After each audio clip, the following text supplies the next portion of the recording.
kasam tutu ye MPP amanyeko wo mabatu ekoso na watwa wie ye wo Accra Sports Stadium ye nanado danko akufo do front Accra Stadium no Ghana mampanyi ojira simpie so wo se Accra Stadium who say Accra Stadium abom mase krada was it who say Accra Stadium abom mase krada eno krana was it who say Accra Stadium eni jeni ahosepe eni dede yoni ensembo wo hunu bi sada e wa Accra Stadium Ghana ni awutie me sa asem kra wo de to susu dia so a nukura wom ni e yesai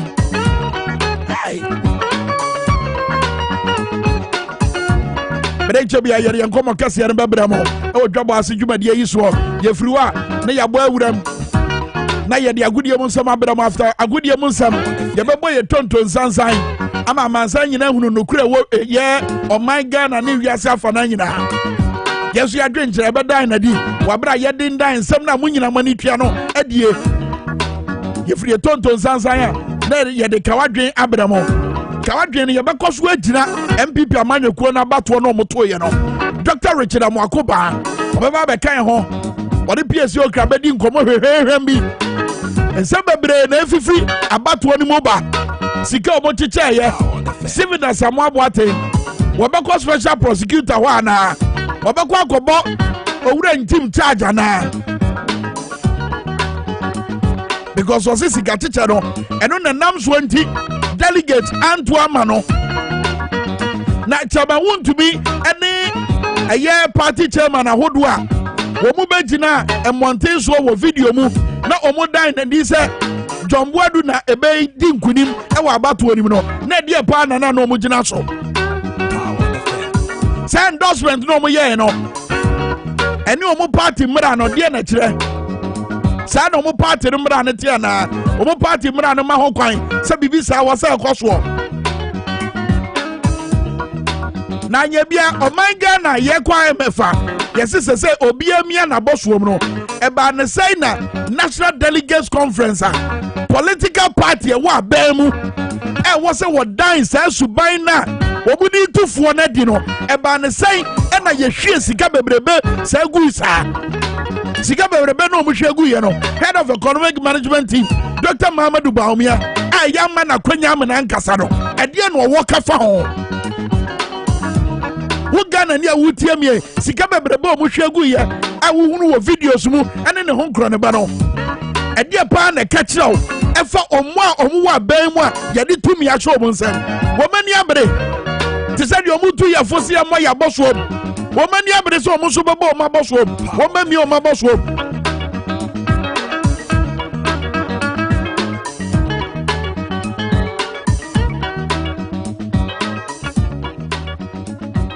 the full listening here executives o mato o so aba e say o mo edi o mo si o say o mo na bebo abreki eye de a no national chairman eye Steven Ayesu in team first national chairman eye Edmond Opon Pepra second national vice chairperson eye Rita Talata Asobayre third national vice chairperson eye Kwaku Nkanza General Secretary a lawyer Justin Frimpong Kodia aka JFK. Now was a video be a chance you done wedi I saw for be grandpa ya mano. Ebra mi hwe sa video na mi busa say etika wo luzu yanka sa video no baba abonten. Ana mama Kristo so ma yesa. Anko luzu ya anka sa video no baba abonten. Asa Kristo so no mo de adane fans je. Aso Yesu no kra ye di dachi no. Won pa fans. One per fans national organizer lawyer Henry Nanabuache national treasurer Dr. Charles Dramina aka Dr. China national youth organizer Salam Mustafa national women's organizer Gusuye Kate Jemfua and a national Nasara coordinator Aziz Futa somebody for ye you move on you better videos I would be or ye begin so and ya cancel near a year or two corner were ye deputy general secretary Emma Endis Emmanuel Kuono your quiet ne si ye wa bra no mo chi o madwen afa no ma hodo a ekọ so wo man mu ene se de ne yesi pamo mo every stage no so no ye be gira so de aka asem ya dan bibia di e de a kire mo Dwabo Ase Power 97.9 braso si ye de agudie mu nsem bebre mo na ye hwe ani mu se Owura Jonathan Asante ene ye betwetwe komo wo ye political analyst but ebra ye kwa ani mu no nyina san komo no ye be dan na di e de a kire mo na nsem ahodo a ehia se wo se ye bisa no ye bisa na nokure no ye dan na di e de a kire mo bibi kase bi ko so ewo Ablekuma North constituency megina so e de aka asemi wabra ye boy ye tonto sansan ba na wotwa wie ye no agudie mu nsem eye pinso ewo Ghana ne mia hodo ensem nyina ya bodo bede hello clerical kwaku political suit Kwame hello accountant general suit Roger Emmanuel Kwame bibi aboko de nyamina dom okay and Monday yes and Monday Kwame friends of JB Ntiasie friends of the JB John Wood o ma yeda oni nipa no ye to baraka no o se no yeda why won't you my figures John Wood yeda won't you my figures anywhere what say won't you my figures it is aside your mad ye bio Dr. Srigo Kweku wodi o se de na mi asia gia wodi e beka wan asem hey o ma say your mad ye bio we Ntiasie na say John Wood we agent no mo so say ye be kokot no de no mo sign I don't want get say agent no de no mo sign mo ninda ho ti e be kokot ba we kokot o se be o je bi e be kokot masa ni ba ni mo no wada no ko sa ko na sa ma awro ni na mu babua o we no sign o sign na no wada no but adia de che juma de che meaning so omo sheda no mo man che sa o se de yi o strategy na ni o me ekoso na de na no me ekoso hotel me your problem who say fine omo nyina gadafa ko omo but me mu ni say e bia obi titamale what say o tamale o so fit tamale bank line ba to aba e tu so say abato yi ni pay the transportation odi free obey ira be ye kwa e be ye free a wo say kwa nti no who say political parties no mo kroma na so mo hwe no e wo say ye nyina ye hyase ye dwoso wo mo na sa no ma na e kokoko so no e tuntwa because esemunu amanfo su economy ni comedy amanfo ye tu sika pictures videos enam na amanfo ka boot ni sika ewu a na amanfo still ankofo tifie comedy omo a ye di adwuma ro ho sem anyway vote keke na obi akọ chias kapudo na dade a basi ana delegates ba ye mra no so kase tia sa de no yes enye fine they say no ase ya e bibia ma na ye normal say so person ni election okromu a akwakọ ese enye competency ye hwe bibia uwo sika Roger sa subai no sa subai no anantia bedru ya brabo mu se o person obi ye bibi ma wa ho woni afan say na sika no we o se busuma ni me ye nko ne kwa tu wache ayira anyway Roger fire ni nko okay now to pay Kwame kanya be Kwame dey atode dey agodo unsam na ebro TV so as na 497 495 some no doso woni mu say na uche wiye nanka Ghana ye team Ghana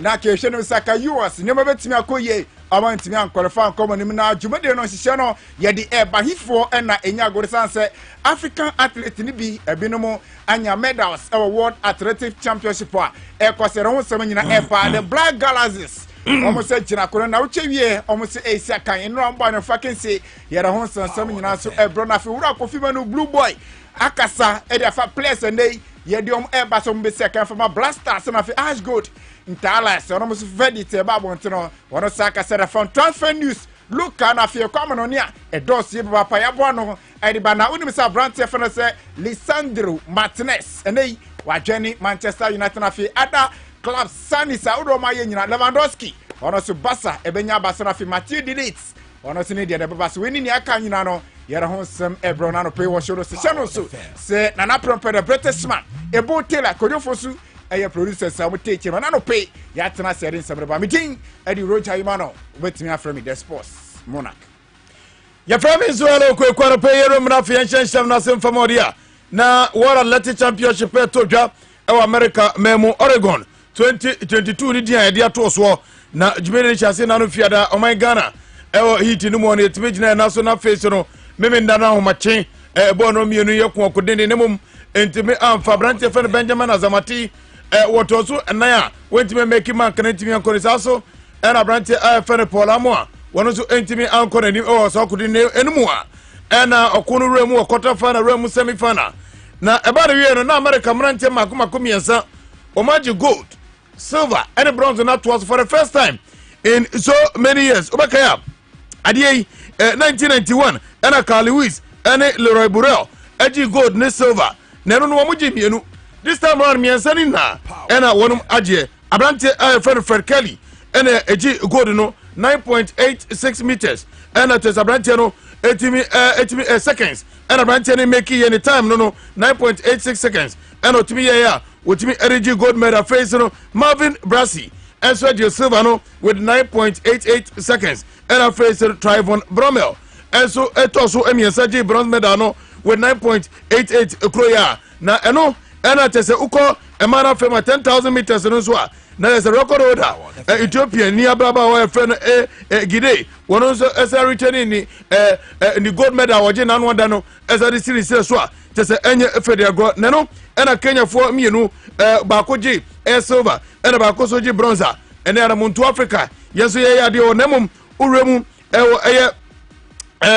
marathon nsumu a na se Ethiopia ni abawa Tamirat Tola ena ji gold medal na tese okudin dia okumi ekoye no etimi aboa ama Africa ye medal table no enso etimi peje nemo man Ghana yentimi ankori ye hwe ni se Deborah Akwa ena face no ye quartet forever one for no so betimi join so na fe mo akokudin nemo Oregon de oha shipa Yemromu our association football na famous because no say na me atuma na uchi we no the Black Galaxies no ye start team no onoma ejina kono the squares of Penny and na edipim say na so my coach anowoka and the players no mu gusu omo ya moba no onomo eba no fucking say ba community Kempon Soccer Academy asomo anya promotion wa Pimo Division 1 no womo na ebejire na fe womo atimi abo na fe ne makanura womo ne womo na editing time so e ma kense womo de pimo say ba na bia no ya the Black Galaxies womo edin kunuma kamye no ama Kempon Soccer Academy womo ete kanamo ba ko abrate for masola bekwe na fe Siraj Sedu Sirakan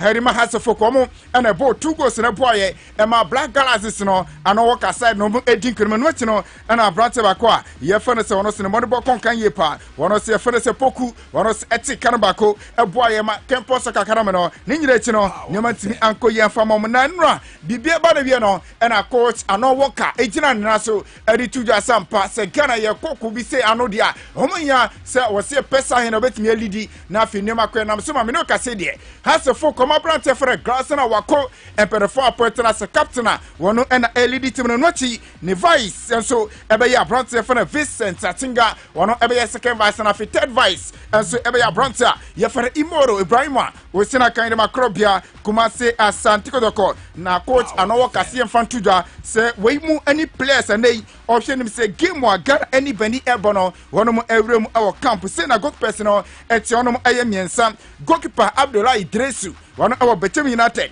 wono account na fi Dela Ibrahim and afi Stephen Kwaku wono 3 goalkeepers empenfo abomdin and afi wingers ni bi enso asi na honsam enso asi etie abrote for na Jonah Atukwe and afi Evans Osewusu wono nyina wingers ni bi a na so edim akotie pa and afi owremu awo ye chiro on mu na da den so dia ye wo place bi say Augustine Randolph wono account bi Michael Ampedu Dennis Kosa Moro Ibrahim abrante fana say Emmanuel Edu Sian and afi Kunedu Yadom abrante fana Muhammad Alasan and afi Samuel Osekufo awesina kanima Betem United Vincent Atinga awa Mediama Sporting Club and afi Masol Ata wamu nyina aye defenders wanu mu ewrem camp na afi ne makoye comedy feders na ye wa abrante fana Dominic Nsobila wanu account bi and afi Henry Anyisu wanu account and abrante fana Kasim Razak ye Siraji Sedu and a Grossin Awako and a Bronte for se Amos Champon wanu se Dimakoti attackers no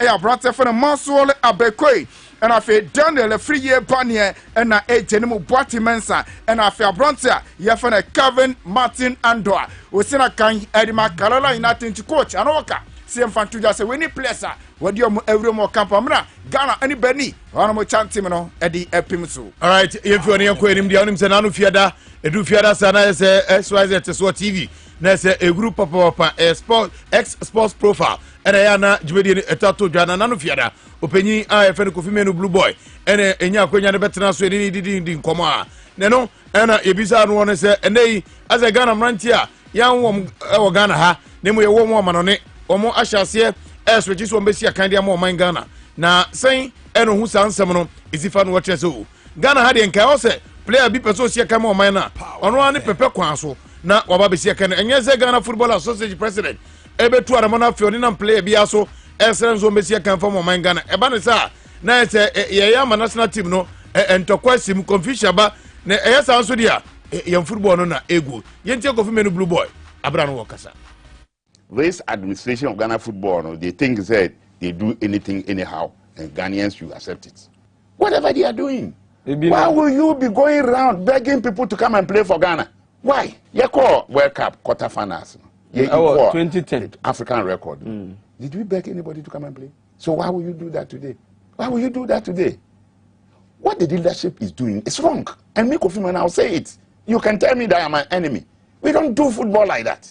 You are coming to create confusion in our camp. And that confusion, you know, it is the Football Association's representative team, which is the Black Star, that will suffer. Voluntarily. Now, say, our difficulty in switching, then, if you know, I facilitate. But this thing moving from house to house, no, then Papa Ba, then I say, Papa, then, na Kasian 2015, now, Pesa Quadanaba, Wamanama, Nedi Obedi, because he Kokata. It is going on now in Ghana football. Problematic. Hey, Ghana football will collapse completely. Any power. It's the Kofi Menu Blue Boy. And Otis or Catalonia or Capis were the none of the Ash Golden Talas in Sensema as a Ghana Football Association. One boy. Ash Gold is one beneficiary in this matters. One young for Sobia and Friso. As Ash Gold Janko. And a woman this answer morning so Janko in Timperi for Shenimu. The woman who better or home better up. Nemom. As a Yatrian going in Talas in Remuno, one on the South one in Yaguni. Now, what did you say? Embrano and your money and in Ukraine. You have established and put there those who were involved in the act. As God was not involved in the act, Talas was not involved in the act. Why would you punish them? The fact that you are working for somebody does not mean if you go and steal, that person should suffer. So, as a committee, a judicial body, what should be your conclusion? Your conclusion should be that all these people who were involved in the acts, in the final analysis, Ash Gold benefited because of this, that. And for that reason, Ash Gold should suffer. And Timameka said, Ghana, we read headlines. I've taken my time to read through all this. There is no way I incriminate Ash Gold or Inter-Allies. And some Kofi Menu Blue Boy. And none of you are Tuja.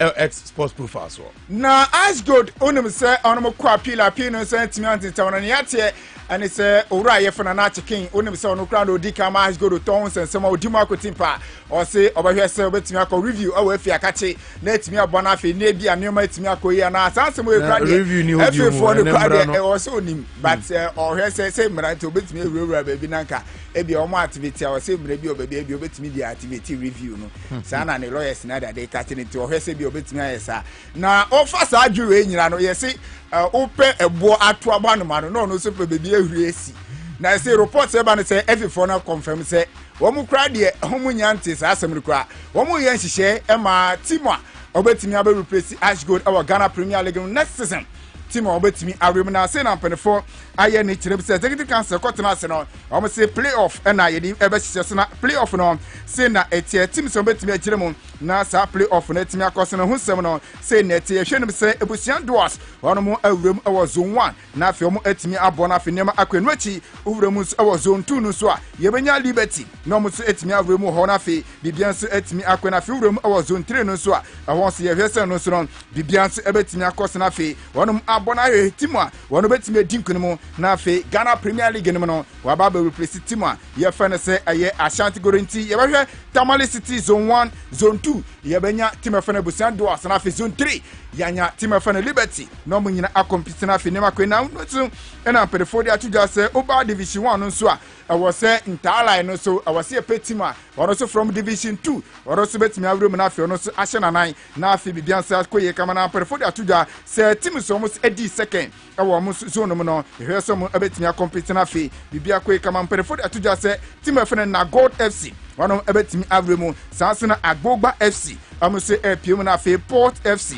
wamu nyina se awre mu na afi aye uvre mu so Subribi FC wamu se ewe boakwa wamu se betimi apiem na afi wamu nyina bo na ahwe team a woro se be qualify from division 2 no se I replacing Talas award division 1 Sassen Talas echo back to division 2 enkomo a ene eba ne se uvre mu ma board bomu a bobo ko fena second year Zakes ladies wonom ene Norgesland bobo ko mu fi Denmark wonom ma team no ede anyankufa kense bebo ani o Dr. Papa Kwesi Induma group amaso eda memenda edi enimi na 23rd ena perifo se game number se anyankufa kense a wo mo hwe nim so on bebo ani na sabre Norgesland wonom club ne be pimo Minkah pre-season na feso mo se ne betimi akoye enso ede amoma no ne nkoma sabre eba Norgesland any Zakes ladies edbebo ani memende na yewre mu our local transfer kakra se abatoja se former Blaster defender and afi former Blakum Chelsea defender Liadi wasanso akobaka ono adwene team a ya fa na Blakum Chelsea okwakosi akan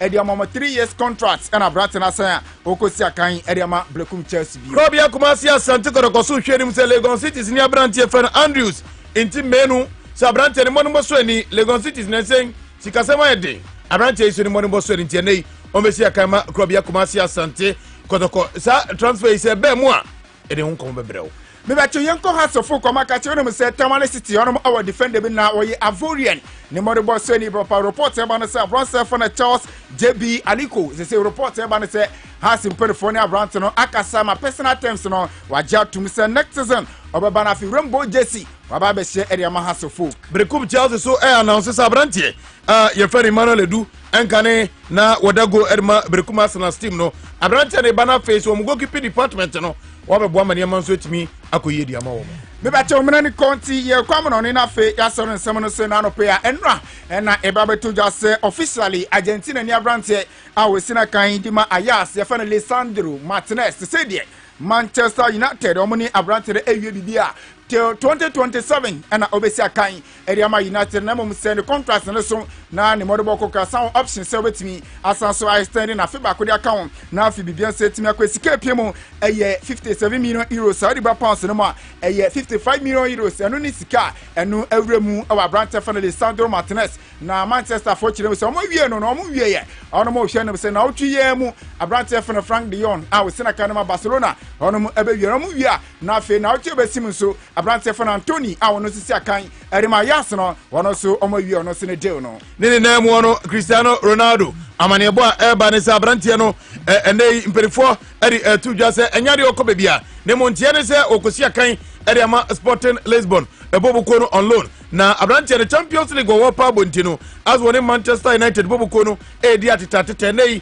United so mu nya no Abrante so ono Super Champions League aboso obekoso onko ebredi mu nkomo Robert Lewandowski esia kan erima Bayern Munich amane ba ne se Barcelona borboko no ene Bayern Munich wi no kwakwa 50 million euros Abrante ne kwakosia kan erima FC Barcelona Bayern ebre obebedi wo no akoni wiye me ba che ye ko na mo Abrante fa na se Matthew Delate Juve Abrante no say oni Bayern Munich agree personal terms of kosia kan area ma Bayern sa Arsenal Abrante fa na Zichenko Man City defender no ono se ni Arsenal and so I agree terms ono se City na fi wawremu e wo Arsenal no so akoto na kan system ran ko anti FNC na nyame ya dom na e 12:30 a woni ye hia e wo Power 97.9 FM na fi de agore unsam e de abro se no so se ebo tela kojo fosu na afi na proper so mo techire e ma bibia koye ma yenso ani ba no me din ari Roger Imano obetimi afrem the sports monarch meni hello kweku kwam somwe maso medase ye dimrika pa na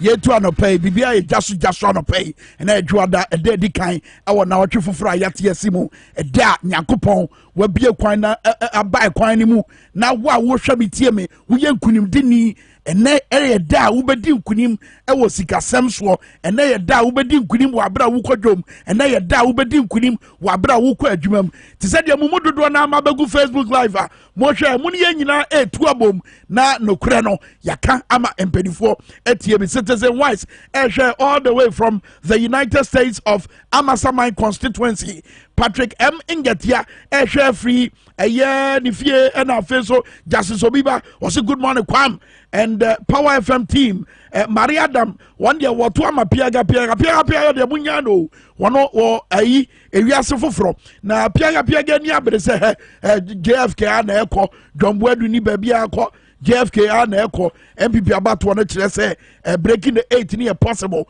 ɛne yɛ piaga asɛm a wɔka Maria Adam sɛ Kwame yes o yisi asa yɛ no ma deɛ ne bio ɛde atia ɛyɛ dwomboadu Coleman Mishak ɛnso de ne message aba pa 979 Facebook live was a good morning Kwame Minkah Shaggy Shaibu nso hwɛ was any attempt to use any political stage managed to disenfranchise any Ghanaian from having registration in the 2024 election can lead this country into chaos. Enti yasha asientu ya honfo sabre ya yewomi. Austin Amwaji say good morning big brother. Have a blessed week. We all gonna have a blessed week. Dwabo Ase wa Power 97.9. I don't know, but Bibi catch him say Bibi shrunku bi ba beto o my Ghana. Ya depa. And from my papa bi bo e wo my Ghana. Bibi ba be sisa wa manfo abra bomu. I don't know. Me, I'm just getting that feeling. Yes. And from an abonne dead. Yet your here so. Yet your hotel so. Yet your encounter so. Bibi Shrukubi Babesi. Oh yes. HBI boy Tonton Sansan, but Ansana no. Steve no job training some encounter on the 30th of July.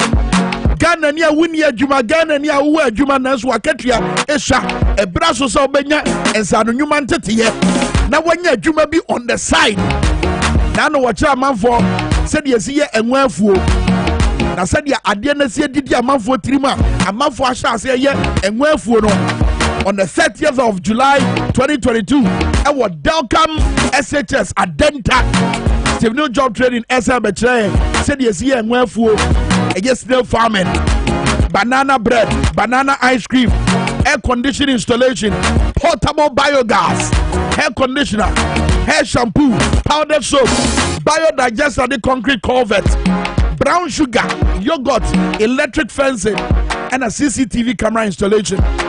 Santity Steve New job training and a debre Ghana for you now was a Ghana for you Mumbechiano, and what Delcam SHS, and what Denta. It is average as a tususu. You only 250 Ghana cities. 250 na ayi NI for Jano. Fakwa jinsa anu nyuma ntete. And some Minkah will pay munche mu myself for number C 055 555 9464 055 555 9464 and a 055 555 9465. Steve No Job Training Center. Was it your hope for a better life? Franco Trading Enterprise or more. If you didn't know what one corner, I'm for the Minkah to phone papa, I'm for the Minkah to TV papa, I'm for the Minkah to a yet table top fridges EB Papa Panibi, our Franco Trading Enterprise. But from a you know, my damn when you know, Sabre reality will bond a real my she most of who's showing in Ari. We have Franco air condition. But madam, why you come on? It ranges from 1.5 horsepower, equals 2.5 horsepower. Mobile phone, any accessories in Ubenya of Franco Trading Enterprise. Almost to on a shita Ghana for Nina. It's a Franco shop will be a Ubenya phone, Papa Pani Biato. Any electronic appliances here make one seven. Ghana phone better from 0246 422 338 and a 05559 Franco Trading Enterprise. Still phone Papa Perfie. And a peduania Ghana for you. Ghana for you, Najatum. Send one no more, no moodie. Send a bayer bema, wadiaba. A top choco 3-in-1 chocolate drink. Sabre some share. A year clock na bonon so apa ho sima. Ensia. A kaka krabina bonon so apa ho sima du. Bibia ni we BT top choco 3-in-1 chocolate drink sabre. Iti baby a walk with Ukobia. Yawi Yabia. So long as we hear one in here, a top choco 3-in-1 chocolate drink. Now when you top choco 3-in-1 chocolate drink, now the top choco chocolate spread and so afa pan on him. Top choco 3-in-1 chocolate drink, you hear this here.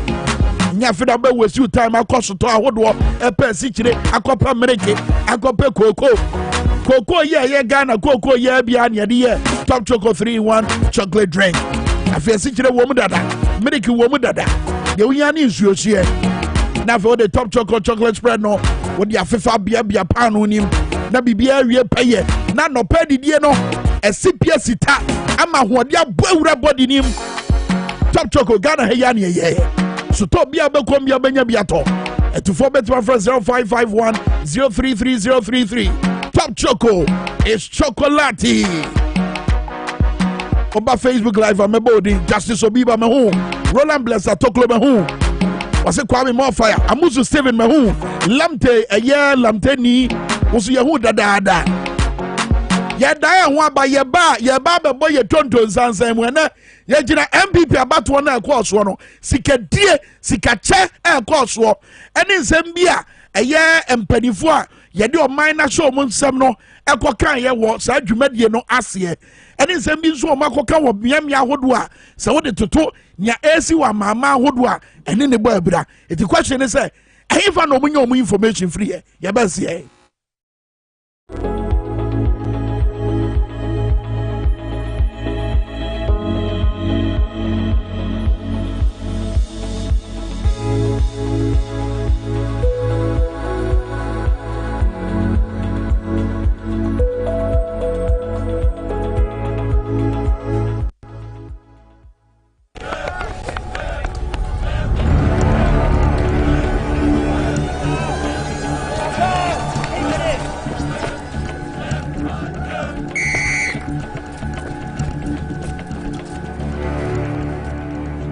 We are one man short. Should we invite him? Yeah. It be old cargo. Can I join you guys? Yeah. Always drink fresh, natural eggs, mineral water.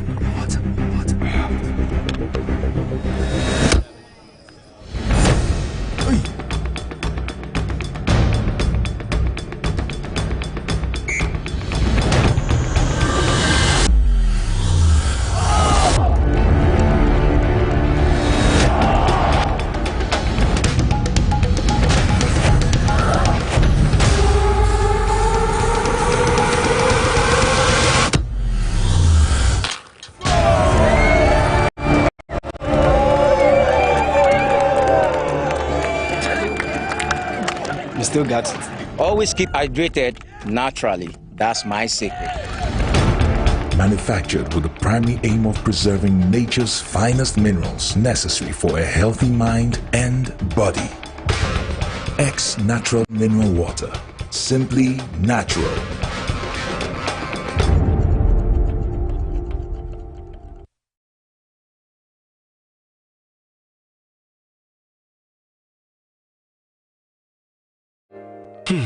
Ifo kra na menye sika edia ye mefui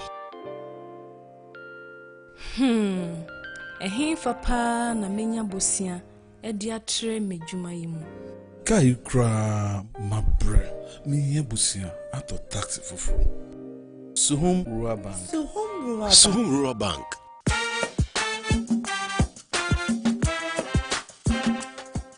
Yema kwa baba Suhum Rural Bank. Ye won hyehyɛ ahodo bi te sɛ dwadifo abosia, akuokuro bosia, susu account. Eni da so wɔ hɔ savings account. Me bada chain savings account. Ene de keka ho. Hwɛ Suhum Rural Bank wɔ 034229186. Na won so wetumi aka sɛ Suhum Rural Bank ama ene mayeka owner. Suhum Rural Bank enti me pa minie. Suhum Rural Bank, growing our heritage.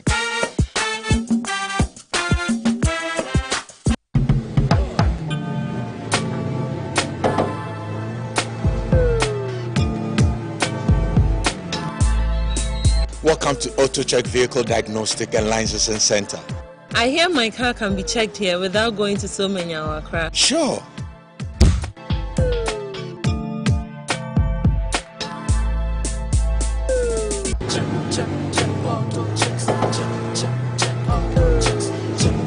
Emission, check. Alignment, check. Brakes, check. Visit AutoChecks at Koforodia Aquadum Road for the roadworthiness of your vehicle, from saloon cars to heavy-duty industrial vehicles. Madam, your car is now ready for the road. Thank you so much. AutoChecks, check. AutoChecks, your safety, our priority. Check, AutoChecks. Nyansa Shase, Oni Nyamisro, Power 97.9 FM, for the Wisdom Summit 2022. Abobasi, Watun Safre, Reverend D.Y. Donko, Counselor Donko, Reverend Dr. Charlotte Odro, Sofumame Counselor Bako, Dr. Eugene Ba, Oye Embryologist, Na Elder Dr. Nana Amo Toby, Chairman of Tobinko Group of Company, Onusuru Baby, Wisdom Summit 2022. Power 97.9 FM. Majumezini Sinanano Denoru host here. Ajimani, Awani, Osu Presbyterian Church Auditorium. A hot Noya venue. 10 a.m. An apartment Trebro unit time. There's a Jumezino Ashishano. Saturday, 20th August 2022. Isaiah 33 verse 6. Ose, it will be the sure foundation of your time. Guest artist your Celestine Donko. Serpade impartation Wusunya Bureau Wisdom Summit Yasa. 9 day ever send attend as our court number you do 0248 712812. A Sunday yana ya reserve who sit amo. What percent will sponsor Wisdom Summit 2022 fresh 0554 343 167 0554 343 167. Hey, Wisdom Summit.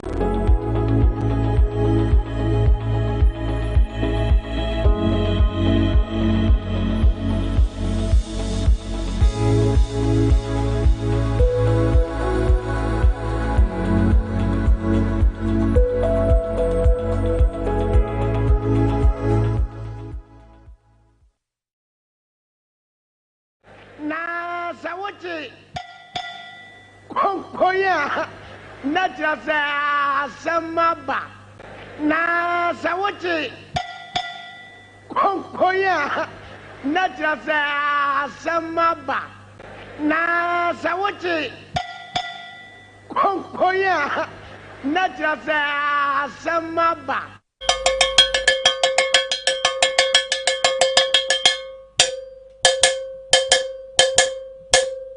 Zanopai, what the Konkoya nature and some dear baby naba. Asampa na to my Ghana. Way and yet be a ye be before Frobia. Yesika summon to yen and yet. It is abre and penny for no more siasa, womunim de, and nam swanty. Womo bano, womuni two moho. Say, woman a betty my bois. Ama yesika samne timaginano, and then I am a formu a shy so moon quad dano, and then your. But you see, dear ya, Janetta Collie, and all the way from Italy. What they sent me to Facebook, and I seem to agree with her. Was it Ghana way? Dear ya pa ni obia, what tro. Now what did your power tronimu? Now what person trono, chinchina what you would with trim, a piacha with trim, say ya no cre. And then Yadru and Pempezo Ghana. Woman wa bemu pacha say, Womuko IMF no. And ye different from near ya NDC call IMF somewhere in 2015. Oko IMF wa dia na okwaje. Okwaje mwa. And what bensa at the end of yana 2 1 son wa IMF. Okwaje sika. Okwaje ni monyambi said a baya. A month for our mom person mobile bossy and who say, he said, Yan Kataswobi, be beating a wachi, ah, Gidia be wom, ah, ye bet imaginaso, Nanunti Yaba Bossia. I am of Cono Ninjas Yanu. Nano Moody's ne Fitch, any other rating agencies ever catch a Ghana for you, I say Ghana way. Send your musika some Ayabasa and a month for Nitidie and one more economy minimum. And to one person, Baba Bossia. Woman is a Ghana bar, no beer Ghana. Gidia wa musika samon to Tiano, a free walk. Ghana penny for bedis, I say me who a dance here but above by some Baba catcher say, a some Bobosia cry in Fiomo. And I go Eurobonda and expectation and answer potential I call Yentivinya. I don't see the no. And yet did him one say, ye call IMF. It's ye call IMF. Akonya ni monyambi said a baya said ni monyam ye beti vegina so and ya bobosia simple and short. Eti mamo bia nyina baby ti said ye na his excellency Nanado Danko Akufo-Addo ejina MPP abatwo anamonto ye kwaso ewa crash sports stadium no ogina ho na wo che se amama wodo nyina sika sema sei ba hwe documentary bia Jefferson Saki ne na edase wa bra no mu yinutie asem bia no mo ka se wo mode America ena ye mfato ho sa kwa miamia bi ti sa America no mu yusu footages from WION news channel bi no mu yusu omu footages ene ne ho kro no ba kwa mama wodo wo Europe said the amanfo si brenti amanfo ato mu agu monte so ye kire winim Ghana ni awotie asabre woni adwuma Ghana ni awotie asabre mu ne napko dada no na ne wotifie Ghana ni awotie a wonu kosua de se opeso ye nurse na mama ne nse from as I say mom postu no mane ko ba bia de onima ne empadifo ayatom so aba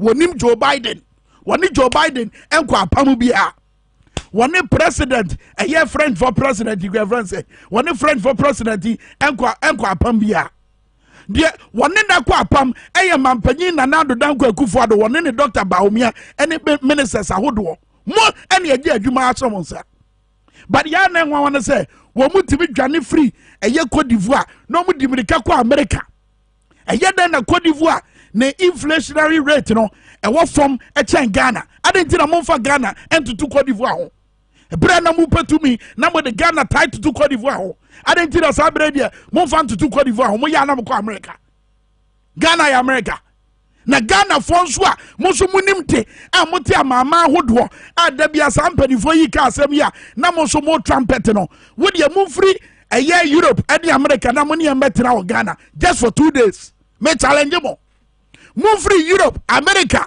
Ghana for abotete ho a da bia ye kasa asem na mo so mo ne nante sa mama hodo sofa ya yete UK ye bre wo bra wo Ghana bra betra o Ghana anya bia banya banja besia bia di bra betra Ghana wo de betra Ghana just for 2 days we are not there compare sa UK na wo sia say amanfo bra ho no afi ma me ko videos ahodo am wo ma na fi ye kwa ani tentem abona so pa ho sima dunum video number 1 Peter Boama Otukono wo NPP National Delegates Conference na se wo ma kwan say political parties a omo so ye tibitu omo so aba e wo Ghana ha omo mbra no mo anu disem no omo mfa metudwa wo de hwade bi e koso me bo Peter Boama de ni hia metwe wadwe si bibi so na kabi ma Minkah bia mamu no enye patapasem ene ye di wuramu basa de no eda ne ho adi wa bra other political parties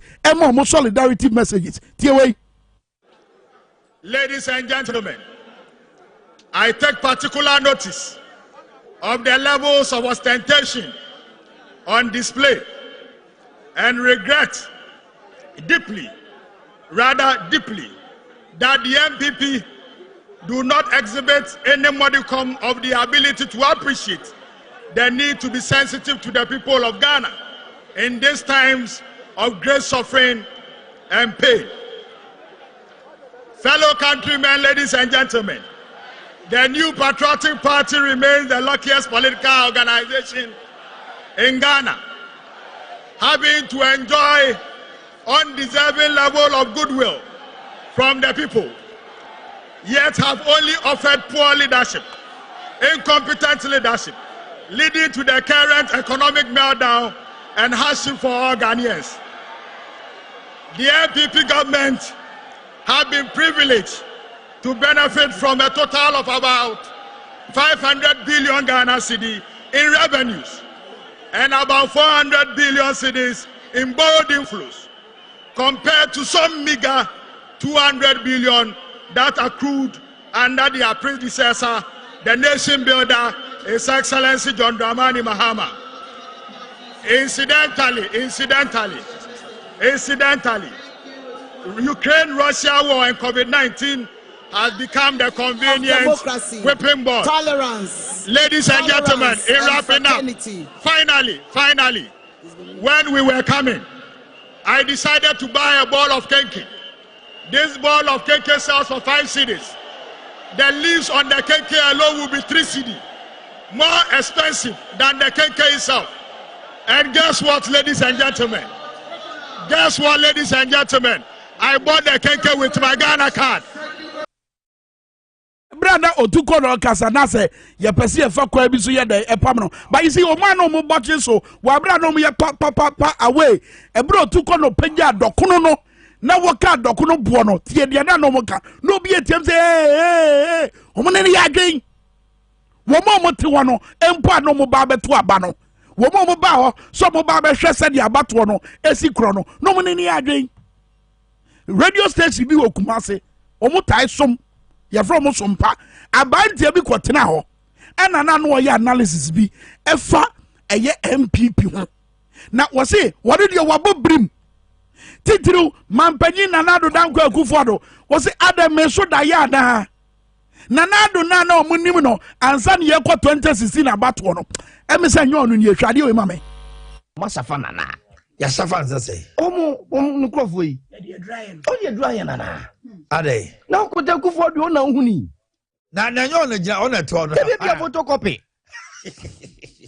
na me just yo say the way uhu no any the way if you say no yes se see ano kufo do no jama photocopy no de am second round ni no original uhu no dabi na uhu no ade why what if say Nigeria for so e kasa asem we bi what if so ta kasa asem we Zebuari no yamanyo no nie because when they were all coming to power the sort of enthusiasm and they said yomusim emma ensem so etwa mfonyi bi e de wura Ghana for trim eno an ye ka wa Blakuma North constituency honorable Clifford J will bear me witness woman bekasa wo honyina ba chamfo ene ne ho nkro no ba wa bra no mu ye omdwumadie kase no obi abekasa asem no se nanado no mu package ye no enyo no nie ensebo ka so obeye no Ghana for mo amani tua enye no nie to the sense that wa bra yade aka manfo wo begina ye fie dem e wo TV so be ka say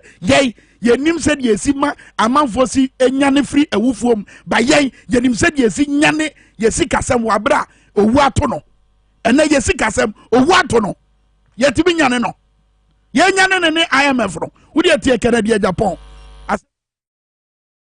to me should cool down. He should cool down. He doesn't own this party. He doesn't at all. He has to cool down. What's informing this? Yes, because the way he was behaving and whipping all chairmen to raise their hands reluctantly. You see, all of them have been embarrassed. If it had been anywhere, all the chairmen will resign. All the chairmen will resign. I mean, look, how can I have learned my lesson? That the disunity in the party stems from the fact that leaders of the party we openly support. So this time I said to get unity in the party, I'm not openly going to support anybody. If you are good and the people believe in your work, they'll vote for you. So I stayed away. But for the first time in the history of MPP political party, you see 15 chairmen raising their hands because they've been whipped. They've been disgraced. That is all I can tell you. They should go and sleep and learn sense.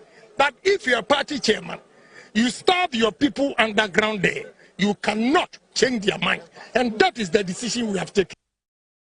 Mateki, eti jombuadu ana wuntumi etono wo bo ne hudawuro woni 15 party chairman wo mo bo ne hudawuro no angosi aga wo mo say from the people spoke.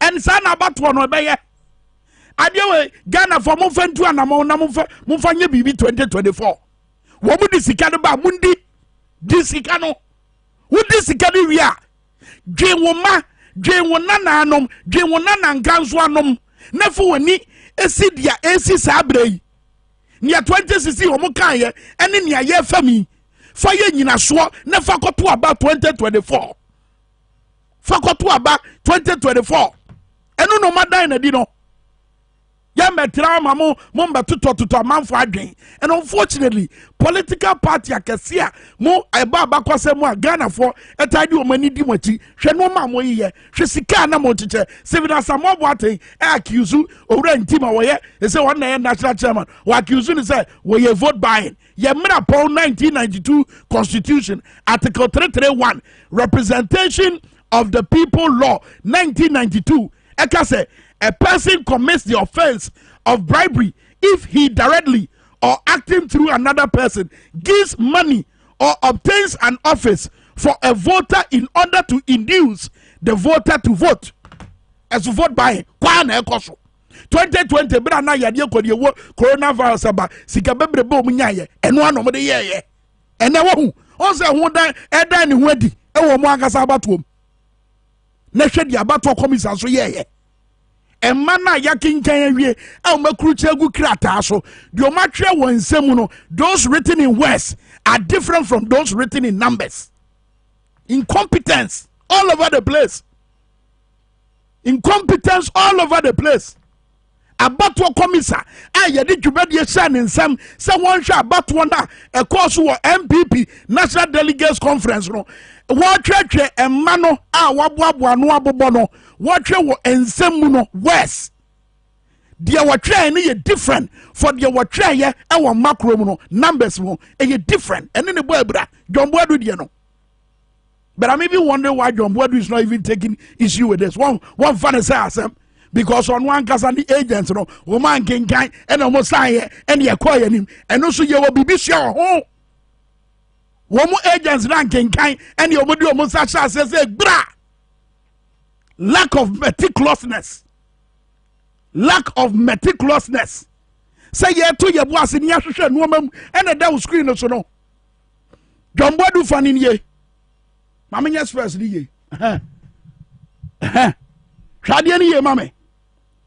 Zoom no more Power 979 Facebook Live. Ghana abatwa komisa one year. Ninsa no adwumanie. Ghana abatwa komisa. On said the Nasrebo kweku ebra wajira simpie so ya announcement. On said the no side ahohoahoa ene anichie. Hwe said the na wosi ye noma, woye noma, woye we nyina na adwin so oba be ye bibia ebra adwen ne ntiase so. Said dada na. Bibian's sign. And this is the same thing NDC complain about in the 2020 elections. And not done when you know. It is an obi padansidie about the level of incompetence in the electoral commissioner. This is the evidence of incompetence. What's the Juma Sabre? Interparty Advisory Committee amanyokua hodwo mukuo amoni abato komisa etadi nsa woso no ehon na wose sa adwumadie no ehudie no ehon na wose esie ehon ne wose ehunu se eda ne ho adi His Excellency John Dramani Mahama what the assembly to dwa yenyina isi ade we so yenkotie de John Mahama eka fa abato komisa ansa ne ba beto aba in 2024 tie we eyaseme hia. The framers of the 1992 Constitution intended that a number of these institutions complement the efforts of the legislature at ensuring good governance. The style of this administration, however, has been to subjugate and dominate these institutions for parochial partisan gain. These institutions have thus become pliant tools for the furtherance of the political ends of the new patriotic party and President Nana Akufo-Addo. One such institution is the Electoral Commission, which instead of making it easier for our citizens to participate in the democratic processes such as elections, rather takes delight in making it more difficult for them to do so. They appear determined to ensure the disenfranchisement of sections of our population at all costs through misguided insistence on the use of Ghana card as the only source of identification for a Ghanaian voter. How do you do this knowing that the Ghana card is not available to everyone who should have one? And just yesterday I was watching a video of a lady who went to the Ghana card office, I think in Sujani. I don't know how many people have seen that video. And she was venting her frustration. She had gone to the office and she said she was going to do her Ghana card. And he says the officer told her the demand for the card is too high, so now they do it by appointment. So she should leave her number, they'll give her an appointment, and she should come on that date. I said, you doctor Ghana card, GNO, Ghana card. Ghana card, Dr. Mamadou Baumia say, Obe choose over 1,000 interchanges, no? And you Ghana Nibia and Obi. The John Mahama can say simple and short. Abato komisa peso yusu kwatiri kwa biso na chinchina wojina eye Ghana card ya dodo anya bi no so. Na wode abaye nyina so a amafo be nyina so ansa ya to aba. Wose saa kwa no anase saa namo no mutuo no enye ensem fata. I'm sure say what will be say na dia na NDC here. And I don't think that it will be wise say NDC e do mo plans e be ba beto dwa. I'm sure so to be and NDC say no me grab nya san meka. But you see what was so to former, what was so eto former clearly NDC amanyokuo no enye ku a wo mo peso mo di wo mo kasa ebe ma basabasa yo aba o man mu enti wo mo sha se wo de hwede ya wo mo ye wo mo bo empanifo no kokobo o ma bo empanifo yi kokosa na bedru empempenso a the leader of the party say 2024 eye boot for boot e che bibi eye coded language eti abato komisa a wonsa no adwuma ye hunu ye ewo MPP National Delegates Conference che se nia na wo ye na frase no ensisai no enwo behia se obetie all the stakeholders ewo yabato mu se de be ye dia somdwe beba ye ni man bia apart from Ghana ye ni ba bia akọ se BBC say ya epo imu ne ye kwa akoto ana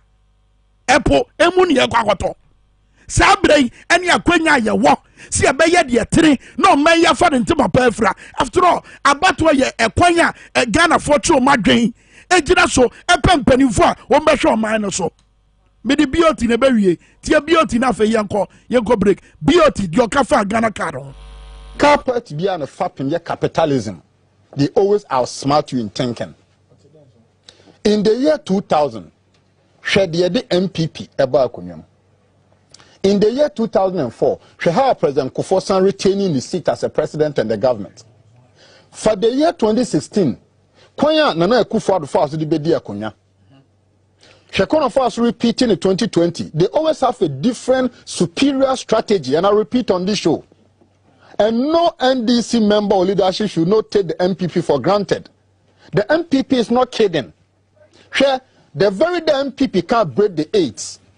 The catcher NDC penny the power minimum or heme. The catcher no say they have a superior strategy backing the break the 8s. Because I have strategy. Director of Operation at the presidency, Lord Kwame, I can plain say yen fa kudu to me name ma NDC tone and once wha Nanado ka say I'll be handing over the presidency to an MPP president. Tenio, if free hono, Oma descended the strategy to every structure of the MPP. Ushi MPP grassroots soldier or say break the 8s. Ubi say how will you do it on Tremuntrel? And we are watching them. And for me, press conference manotili the whole do yene de ohuyanka wanye ade it's like say o complaining at obi ontimi ma solution that's all oboy koko what is a koko bo pa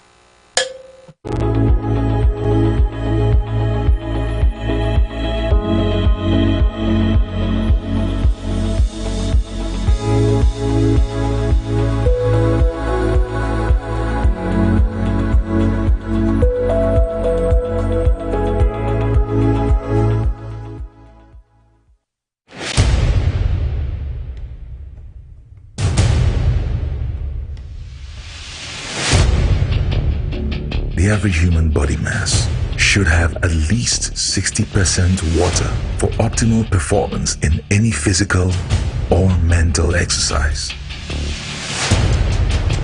We can help you maintain it naturally.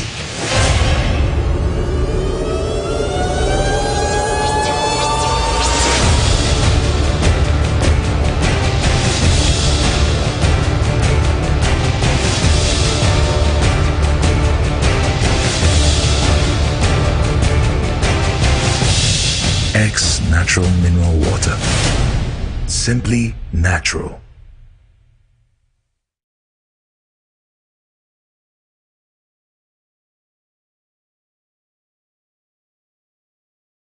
Nyansa Shase, Oni Nyamisro, Power 97.9 FM, with the Wisdom Summit 2022. Dwabo Ase, Watson Safre, Reverend D.Y. Donko, Counselor Donko, Reverend Dr. Charlotte Odro, Sofumame Counselor Bako, Dr. Eugene Ba, Oye Embryologist, Na Elder Dr. Nana Amo Toby, Chairman of Tobinko Group of Company, Onusuri Baby, Wisdom Summit 2022. Power 97.9 FM. Majumezini Sinanano Denoru host here. Ajimani Awani. Osu Presbyterian Church Auditorium. A hot noye venue. 10 a.m. And a part metro bro in a time. Neas a Jumezino Ashishano. Saturday, 20th August 2022. Isaiah 33 verse 6. Ase, he will be the sure foundation of your time. Guest artist Celestine Donko. Serpade impartation Wusunya Bio Wisdom Summit Yasa. 9 day ever send attend. Ezako number 0248 712812. A Sunday yana ya reserve who sit amo. What percent will sponsor Wisdom Summit 2022? Fresh 0554 343 167 0554 343 167. Hey, ya Wisdom Summit. Nyasa wa warimu. Nyasa wa apomudimu. Nyasa wa yeyomu. Wisdom Summit. Nyasa wa wompenetrim.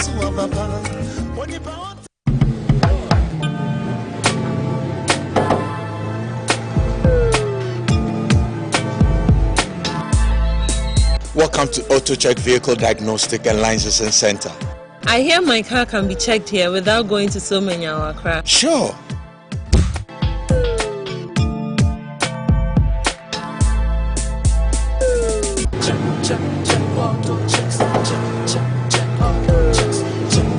Emission, check.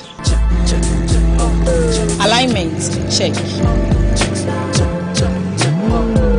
Brakes, check. Visit AutoChecks at Koforodia Aquadum Road for the roadworthiness of your vehicle, from saloon cars to heavy-duty industrial vehicles. Madam, your car is now ready for the road. Thank you so much. AutoChecks, check. AutoChecks, your safety, our priority. Check, AutoChecks. Welcome to the Royal Dazzle Event Center.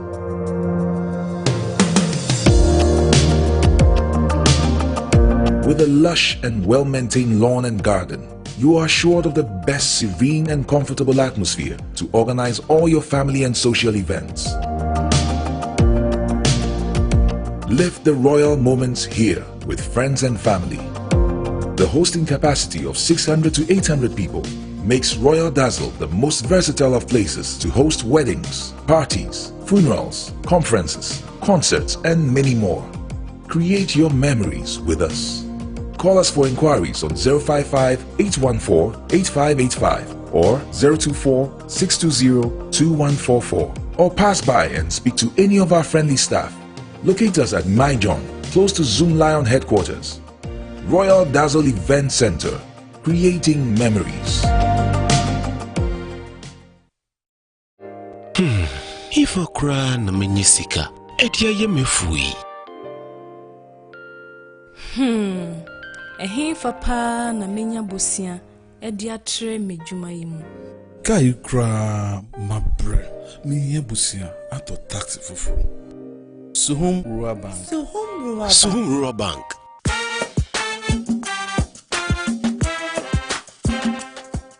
Yemamu akwa baba Suhum Rural Bank. Ye won hyehyɛ ahodoɔ bi te sɛ dwadifo abosia, akuokuo bosia, susu account. And it does all savings account.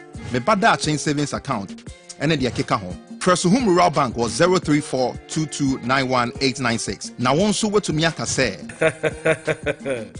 Suhum Rural Bank. Ama ene my car owner. Suhum Rural Bank. Enti me pa minie.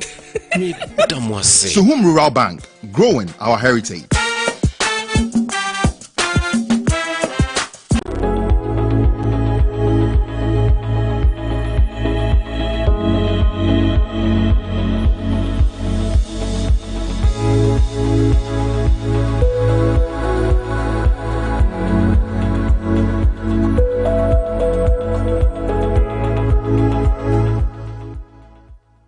As you have done this, the Akufo-Addo administration has intensified its efforts to whittle down your numbers. It has not shied away from using bizarre judicial processes to achieve this objective. A case in point is how our MP for Asin North remains an MP, yet is barred from performing his functions in Parliament. This has unjustifiably and inexplicably denied the people of Asin North representation in Parliament at a time when other constituencies where legal disputes have arisen over parliamentary elections of 2020 have their MPs still discharging their duties until the determination of the substantive matters brought against them. They've also sought to use malicious prosecutions against some of you as a way of intimidating you into silence and docility. And a case in point is the one against our ranking member for finance, Atufosin, in the case of the ambulances. Ladies and gentlemen, these tactics have not diminished your resolve, and you continue to remain resolute. I congratulate you. That said, a lot is still expected from you as a group in Parliament. Given the way the state agencies, including some arms of government, pander to the will of the Akufo-Addo administration and are prepared to undermine the rules and long-established principles to do their bidding, you remain perhaps the last true bulwark of defense between the long-suffering people of this country and total misrule and maladministration. You become the last hope of a people who labor under irresponsible governance and abuse of office. There's a need, therefore, to meet this expectation by injecting further impetus into your work, by keeping an even keener eye on the activities of the executive.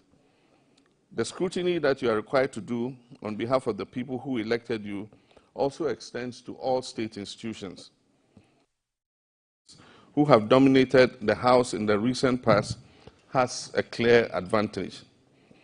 As the Right Honourable Speaker Bagbin ruled at the inception of this Parliament, there is no majority or minority side. What we rather have is an NDC group and an MPP group in Parliament. We in the National Democratic Congress maintain that, but for the abuse and misuse of security goons with the connivance of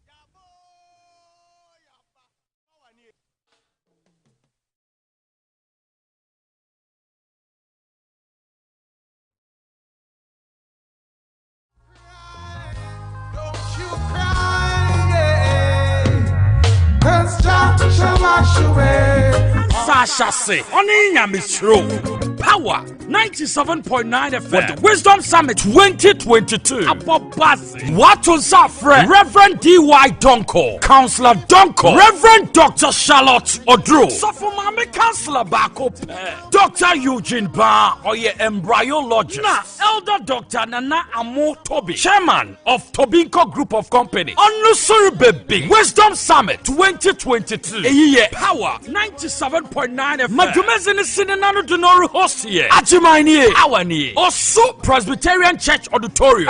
Noye venue. 10 a.m. An apartment bro unit time. Neas Jumezino Ashishano. Saturday, 20th August 2022. Isaiah 33 verse 6. Ase, it will be the sure foundation of your time. Guest artist your Celestine Donko. Sepade impartation wusunya bio Wisdom Summit yasa. 9 day ever send attend. Ezako number yido 0248 7128 212. A Sunday yana ya reserve who sit amo. What percent will sponsor Wisdom Summit 2022 fresh 0554 343 167 0554 343 167. Hey, ya Wisdom Summit. Nyasa wa warimu. Nyasa wa apomudimu. Nyasa wa yeyomu. Wisdom Summit. Nyasa wa wompenetrimu.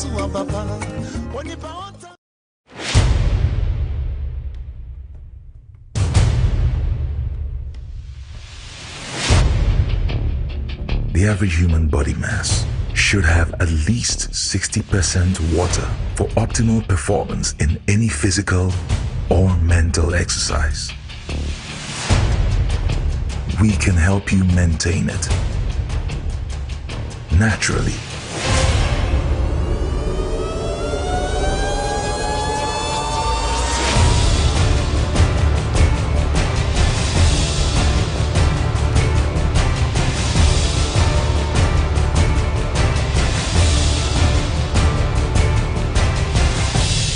X Natural Mineral Water.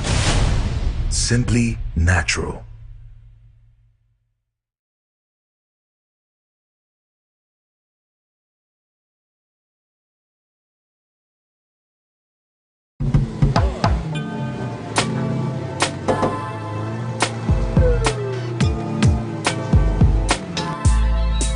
Welcome to AutoCheck Vehicle Diagnostic and Licensing Center. I hear my car can be checked here without going to so many hour crash. Sure.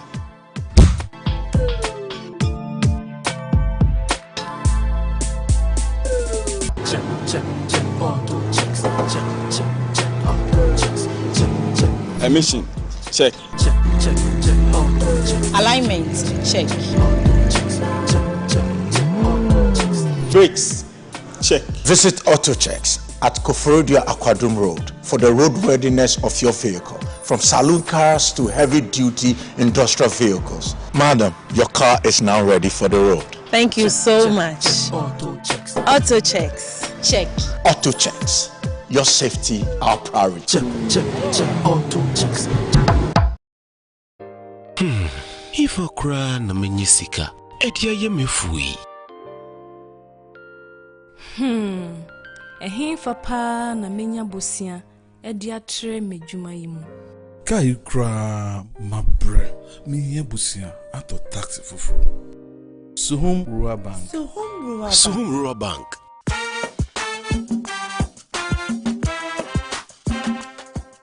Yanko pado me ho ya onso e. Nyame na dom ye kura mu denden. Ya da nyame ase weekend de ko ye. Ya na ye siripe. Okwa asori enra. Dabi. Emenso man kwa asori. O se na me kwa asori. Ai me kwa asori. Me de man ko. Oh, sa na me monitor ya no mo abato. Nti me no mu nyina siripe. Na me se we de nyanko pot ase. Nyame ti ase se man kwa asori. Record ye ya. Wa wate ase. Dobwadu nti. Say Bible says nya adwuma enidi enti nyankopɔ ama wɔ adwuma sɛye na sɛ wɔso ebra me de bɛyɛ adwuma na metumi arrest nso no menya hode ayɛ adwuma me de kɔ aso ba yenso ayɛ yenso ayɛ tira ho nso nenso yɛ kɔ aso nso sɛne wo na wo pɛ na the whole night na adeche ya wo se me kwa asori adeche oba de nya hode dia ba adwuma eno sa na what book what krata ho an order when guys were your accountant ye asama ba sika be finance no anase bank ho na rade ene na age go enti Christopher ya hwe ne ma yie Christopher ye onyame oye Eba Kwame mesa bato na ansa na ebe koso no empai boni sike su ye kadosh maratabosh sababaya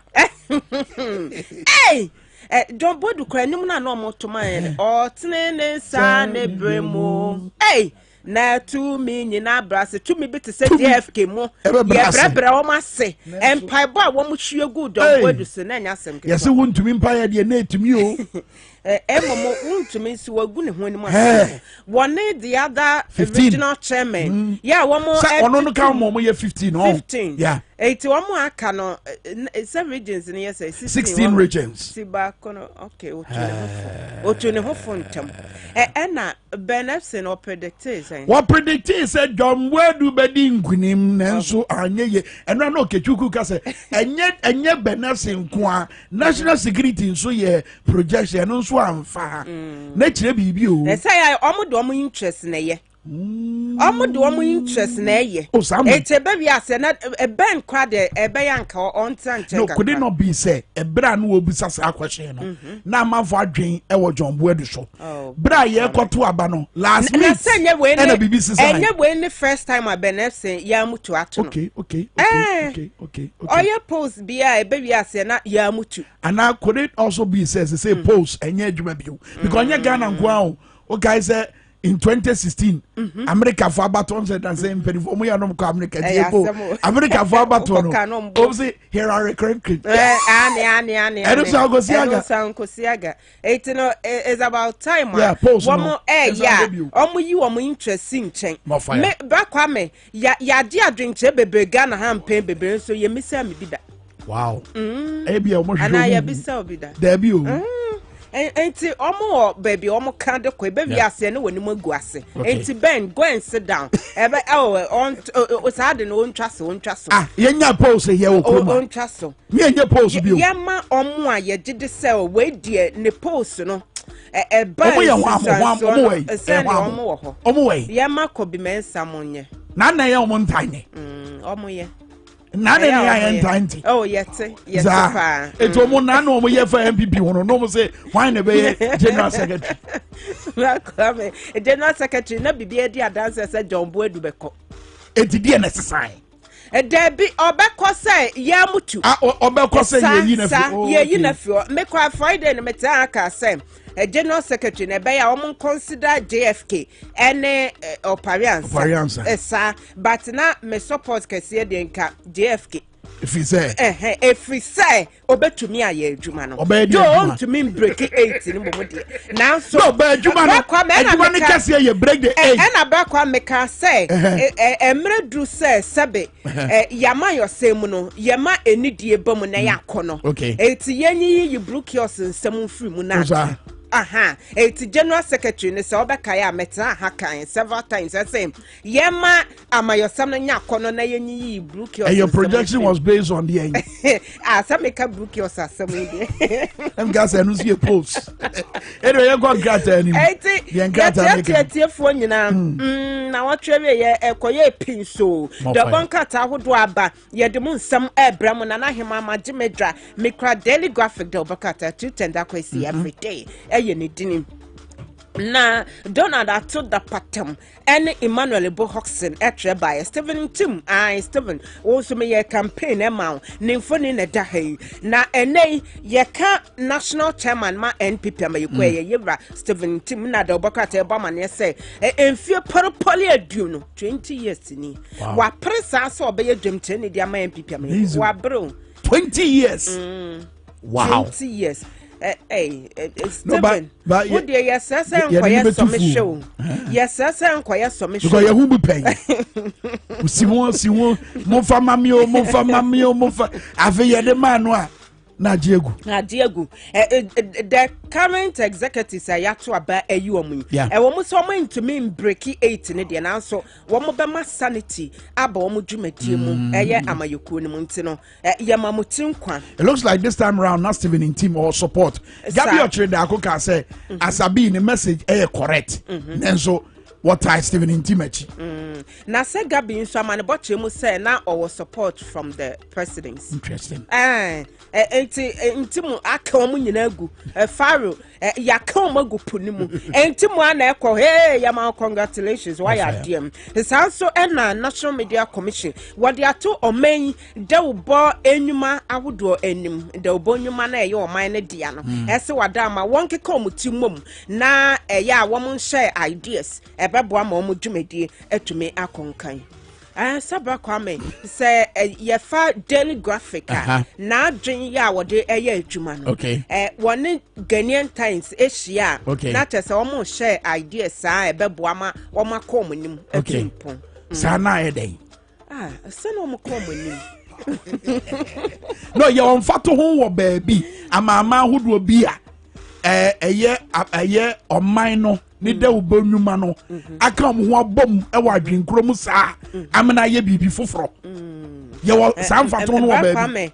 Anya kra no ekwan a oman ne da obonyuma faso ye omadwuma no say empempi na ya na emra ne batechi but na say emre dane na wada no enti ye hwe GTV kra say ye hu aha enti sa ideas no mon share mon cheche na so obi aso ho to say DNA no mon come ni akofi ozu kra say DNA kakra so mo trend pa graphics say omo bom ho mo dey pa ko graphic online na and enya sem stories ya mo ko form of the ni bi form of no wo mo die no tell me Ghanaian ties sometimes I can't resist. Oh me say asem but ya beka se omo yade nkakrakra ade ba ko ayempe wo mo ho ne say eba no ensemtwefo nkabom ko na empepi ya omo pese chese omo e wo state owned media mu no omo na form say ko no wuti ase anya yie bibi pa bi ba wo mo nko na benefit ya workshop wo wo ko mu nso ya mfre obi na wo mo nko na omo nyam mfaso sa ya semo saa hwehwe ni mu munyai Ghanaian Times de Obokata most authoritative newspaper ne di over 70 mo se mawie wa buy nsem after 20 years after 20 years or say it's intim at last almost say say Alan any asante asante omo party say asante fo age omo party yeah MPP no sanete Alan Jamatia waka economic management team no any asante empuntu nyuma ebi nsiye ewo MPP amemwo yi mu no omaje omo party omaje current crop of executives wo hu se dodo na free asante mayimu anti omo party na no omo age na my pedi akufo ado ekasa na o se IMF ye no omo nhyehyɛ no Ghana hwɛ ye na mo kasa te se de mo wo se o se omo be make sure say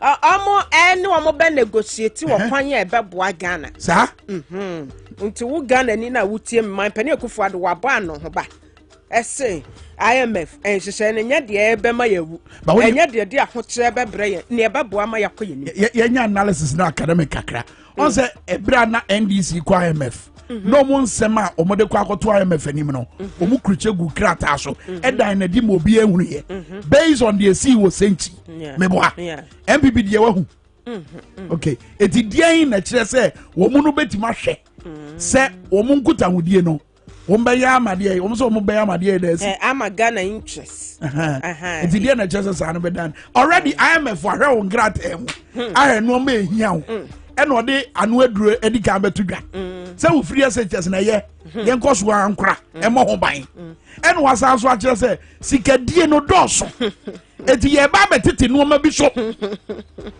enti no Ghana interest no it's yes at the end of the day ye who some penny dware owie mu bi wa na I think Ghana interest I think so will confess it to money be yes because we mu shen dware no enye Ghana interest it afi na Ghana for the omu pe no IMF eba be hwe ama o maye kasa no wan kan ye won kan say enti man penny akufo ado se se a waja awie mu dware enye sa yate ase na NPA National Petroleum Authority. One more add woman ni chas toya mantem say wom fuel stations bia one more dear chasa consumers no more bomb kron. But Kwame sometimes we talk 200 Ghana 900 Ghana chasa wu sa dia peja. Wu sa peja ni oh ni ewia oka ho. Eto oma sha atutum. Oma to sa filling stations na omo yesa. E ni nyina na se ne wo munim so mo yesa. Ni oma hu so omo yesa. E ne de ehunu ide. Me pacho mo nwere mo MP enya se mo tete dem sa keke. Mo nwere mo. Mo spenters wo. Sa amu buyen yo. Spenters ho no. Mura ho. E fahin sa no. E ho no. Sa de ya ho chi e Ghana hana bra Kwame. O de se de se many kinds. But so what 100 Ghana bra Kwame. 100 cedis no baby 200 na I say pejani tika breaking the hey the Herald Dobakata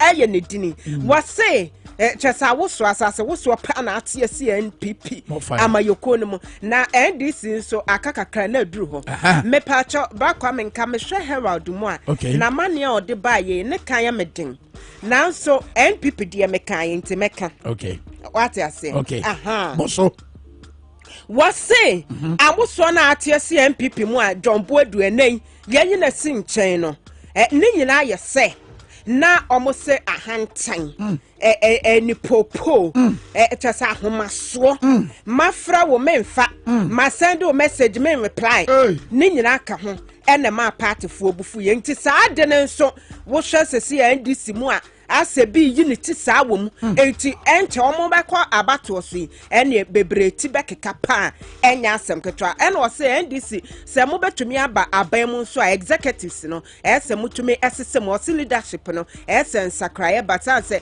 ye wo binum wo ho a o matra ho ache ese nsakraye ba de o de edin memo wunya Herald a wakinkan bi na no sampani fo ya ye bubo mu din sa yes Dwabo Ase so kama ese woni slay queen di agrododo telu to ka ho na yes slay queen bi ekoka ensi bolonga ekoka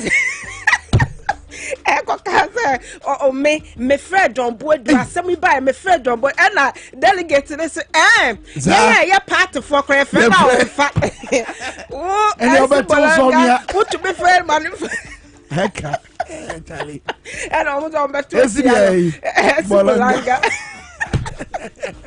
I was here for when your daily post and a daily post. Kwame daily post that wakata head by Andy Samayoko ne mumpene for it just a Yevra Johnson and said don't get for new or the by the air so why Anna waka say ya track woman who invitation beer and then nam krum efa asundwe parka ye pa hontoma na enka koda womo eduma ya womo edie ne say ye be pasumdue park ne ho ntoma no nanso enipa bi bata ho Atamils Institute a womo dwuma a womo di nyina ne say womo ebe ma manfo buafu endi samayeko no wo Atamils nsam ho nti no womo ekọ sa ye dwumadie na ekọ so na enye ye be ya enka womo no womo ntase koda ene party mpenfo ntase no womo en review ba Kwame very well. Ebrenas son na His Excellency John Evans Atamils Odani Bonkum Suono. If you do pepe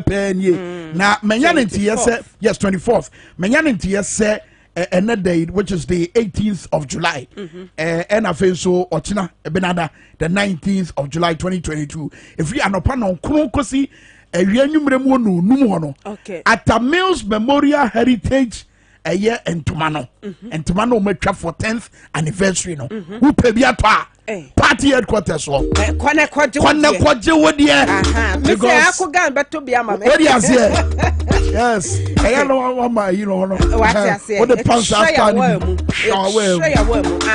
na ba Kwame mo we na ba so da ben yes a forum no so ba meka wansam ye kwa ni ma meka wansam Arise Ghana forum no enti me tell ma me anti bi ma wan tetegu na honorable Eriko Poku good morning that's right okay enti entimano kwana kwaje wodi ya why and I'm saying numbers in Minfantuga Zuzu A 0594970969 and a Dominic friend was 0246791183 and Timano 300 Ghana 150 cedis at Tamils Memorial Cloth 10th anniversary cloth or party headquarters NDC party headquarters Baba Bazem Pels Wabo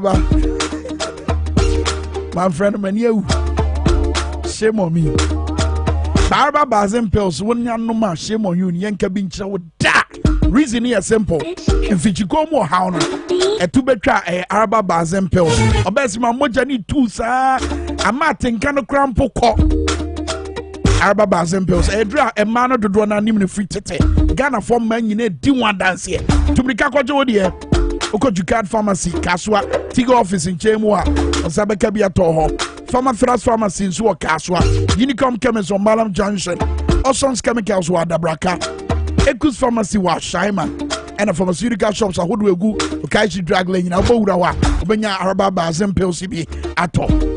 Nikesi Empire Kulungana Limited, no more East Legon Champion Junction from 0244 139176 and a 0204 139176 and now so 027 4139 176 Araba Bazem Pales a man drono. Ye chiche nyansa metro mo dapotia eye Power FM ne XYZ Broadcasting Limited ye this adwumadi no eba Madam Time Bomba Banti na America Sema Ba Limited. Abusiafo amohwe TV so ne Power 97 na ye dane ho aba ye ba ye beto adwumadi no so kawa.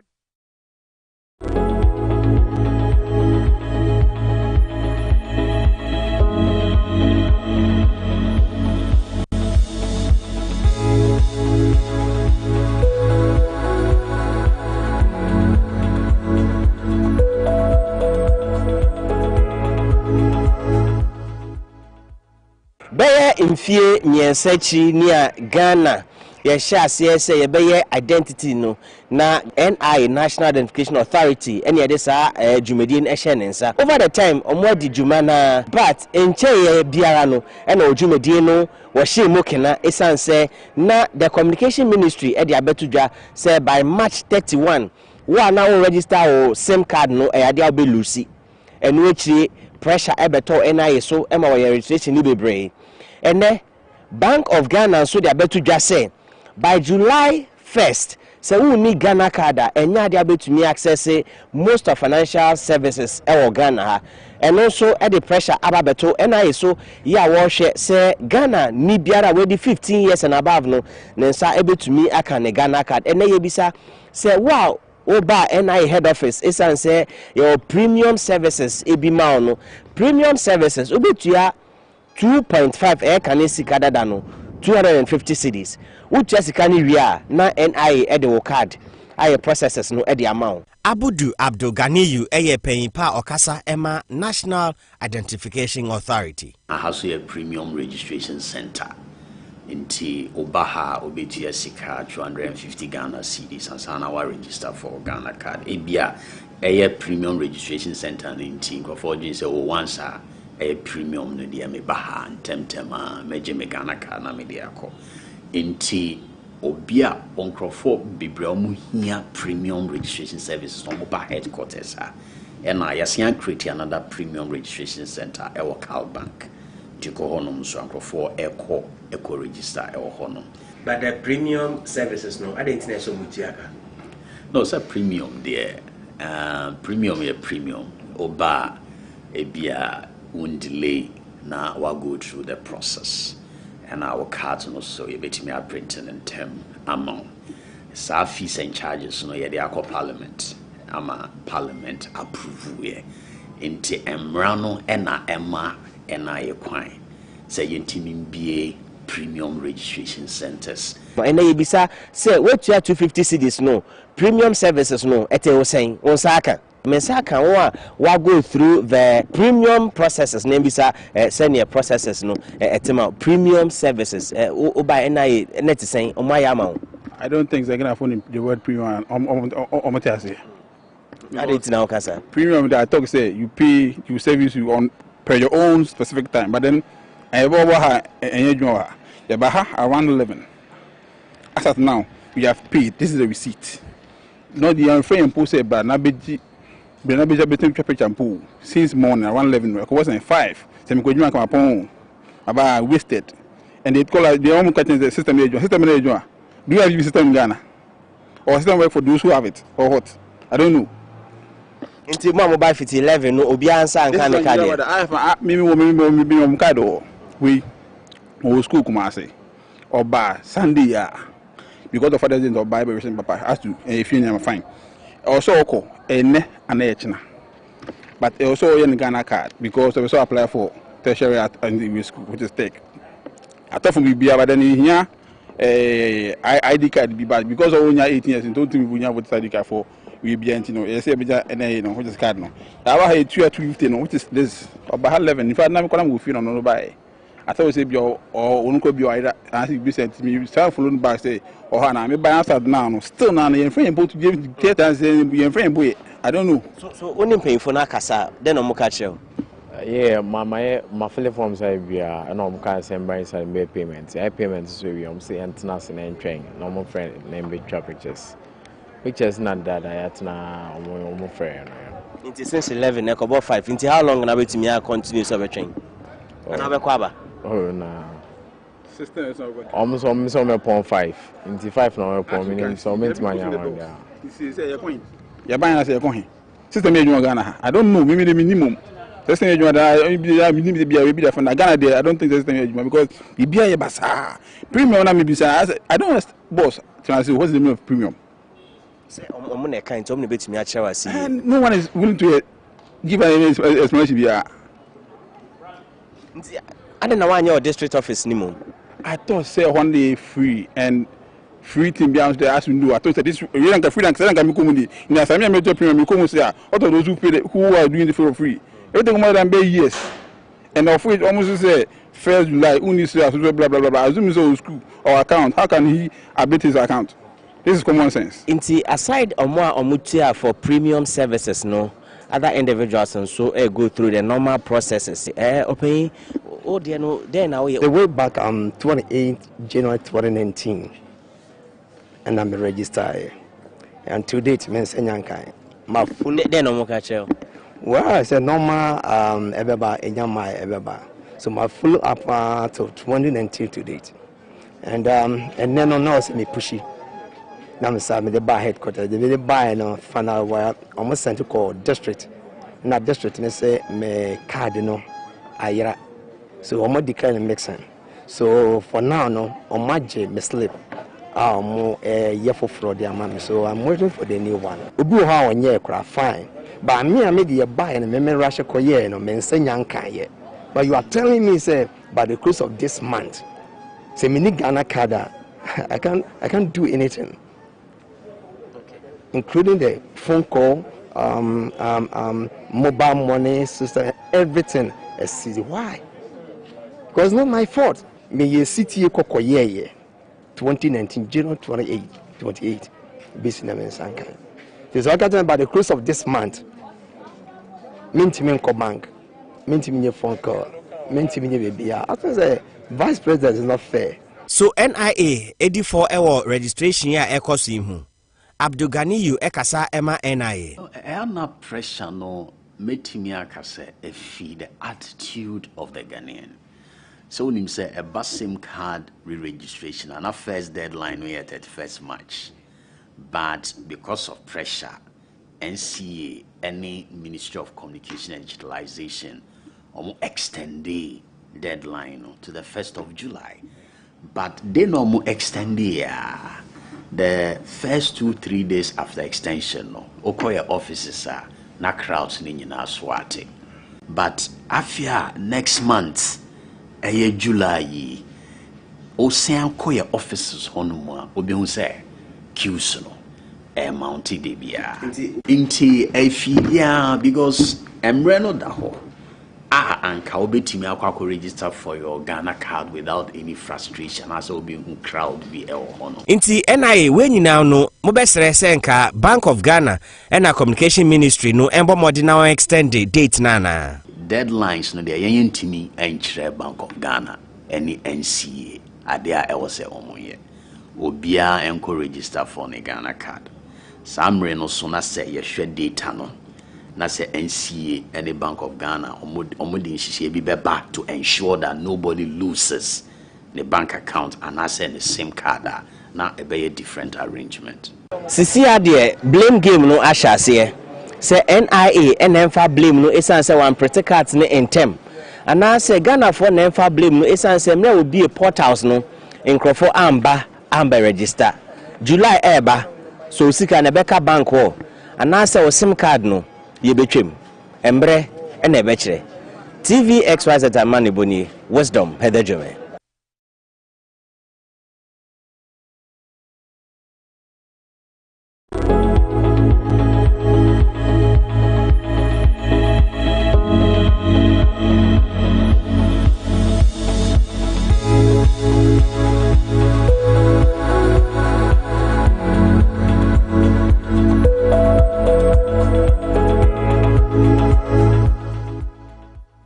I got a call and the person said, "Where are you?" I said, "I'm on my way to Sunanyi." He said, "Oh, all of Ghana's problems are gathered at the Accra Sports Stadium today."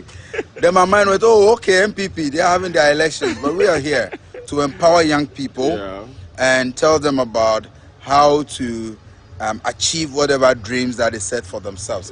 If you are a student of UNE or you find yourself anywhere close, please be there today at 1:30 p.m. It's going to be massive. Obobia has a great message for you. And I also have something special for all of you. See you there. And when you come,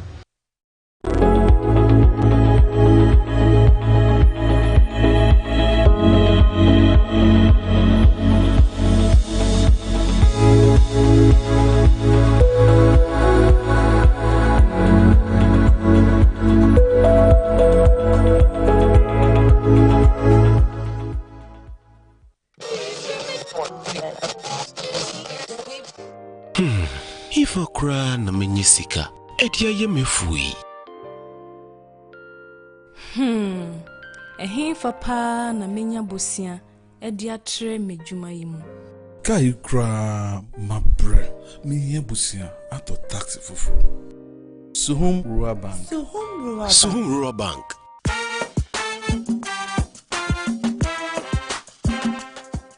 Yamamwa kwa baba Suhum Rural Bank. Ya wonhyehyɛ ahodoɔ bi te sɛ dwadifo abosia, ekuokuo bosia, susu account, ɛne daso wɔ hɔ savings account, me bada chain savings account, ɛne de akeka ho. Press Suhum Rural Bank was 034229186. Na wɔn nso wetumi aka sɛ Suhum Rural Bank ama ene mayeka una. Suhum Rural Bank enti me pa minie. Suhum Rural Bank, growing our heritage. Nyansa Shase, Oni Nyamisro.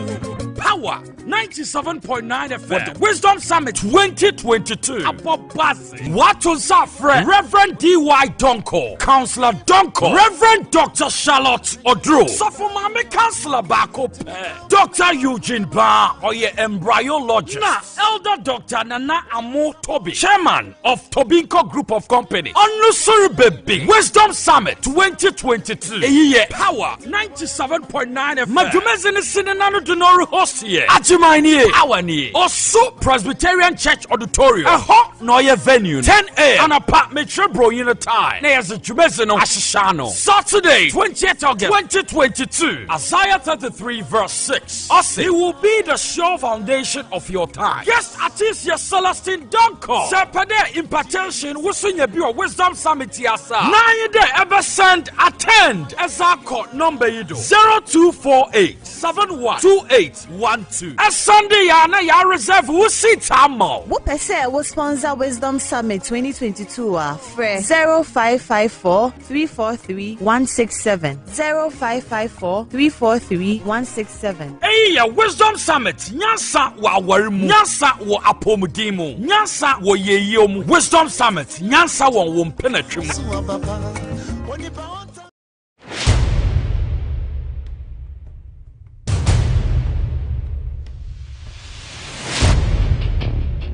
The average human body mass should have at least 60% water for optimal performance in any physical or mental exercise.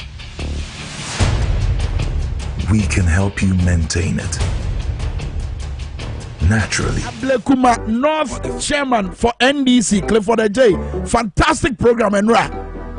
Edoma Baho, Nipadudu Abeka Sayene, Adventure Mocheye. A shaky Blekuma North.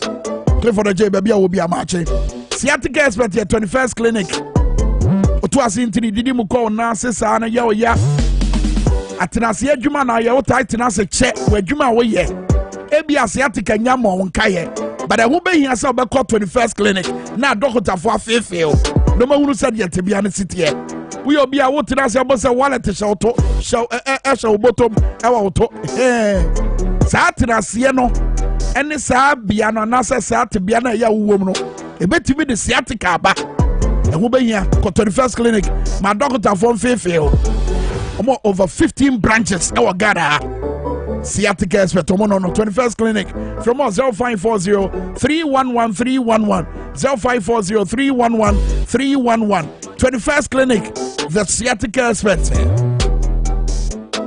All right, the brasso benya PSO kra ay krado na watwa wie ye na bato na ekoso MPP amanweko no o matimi eyi mpanifo as ampanifo no mo gina so aka se wo mo na betimi abreki 8 no ebi mo sususu se wo mpanifo ye yi wo mu yi e kire se asante asa agene party sanjase ne nchirechire mu no PSA ekwa akoje wabra wode eye chewadwen ebre anopai e wo Dwabo Ase PSA ebra so ye nchire adwen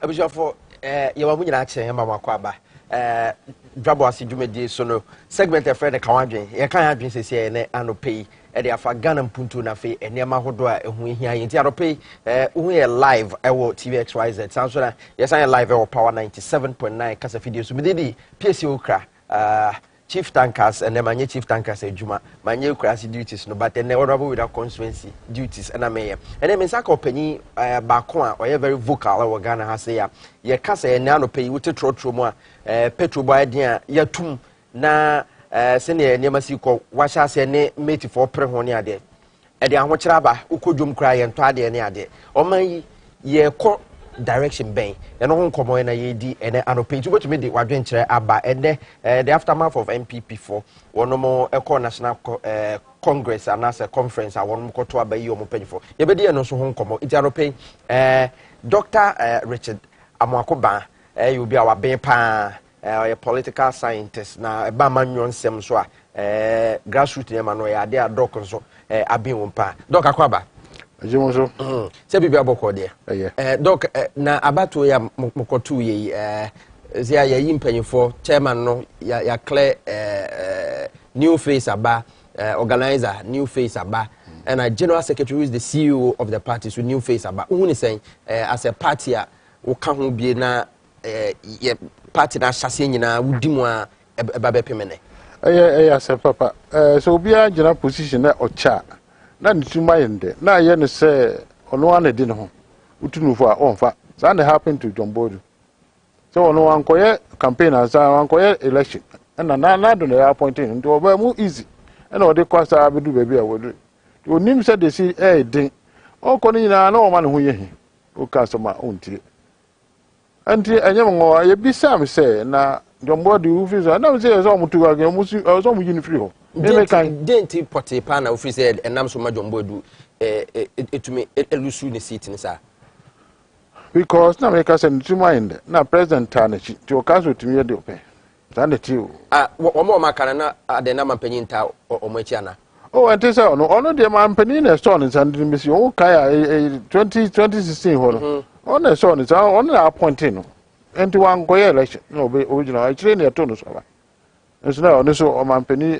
Tanachi sa so enti ajumo so na me hu say ebro nso o kwan be so o kwa bibiri na wanti asiama ewo asiama constitution friends say o mi we feel constituency atwema on potemo no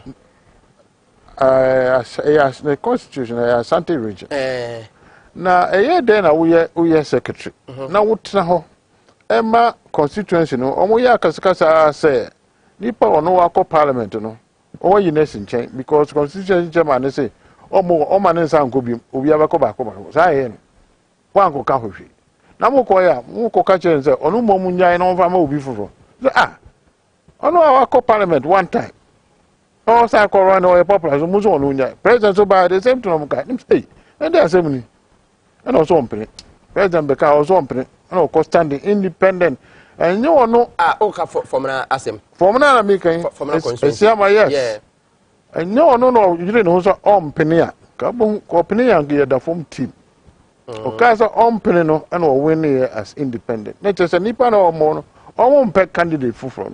How your general secretary. Constituency chama otumi ono anemra. Davi.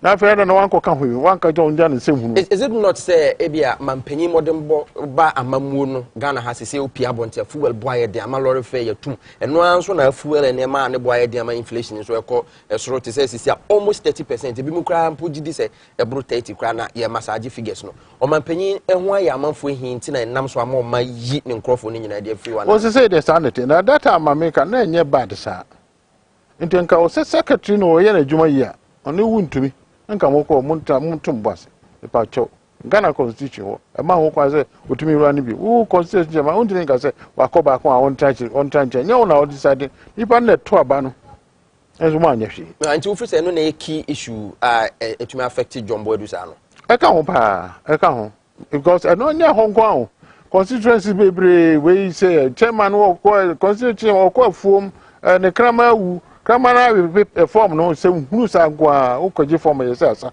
ko se sam sabi san sam no mkeka na tete mankofo abu ofu kuma wu omko ye DCC election ana jo 3 o'clock no wakosha asori bi ya semo omne ko 3 o'clock NPP awboaye na party ahase munyina na mususu mu ne enne bebi akwa kudi enye papa kra nya sa na party ti o enye sa kra na no kra nim ye nyina ye mistake I see a tampati near demand another.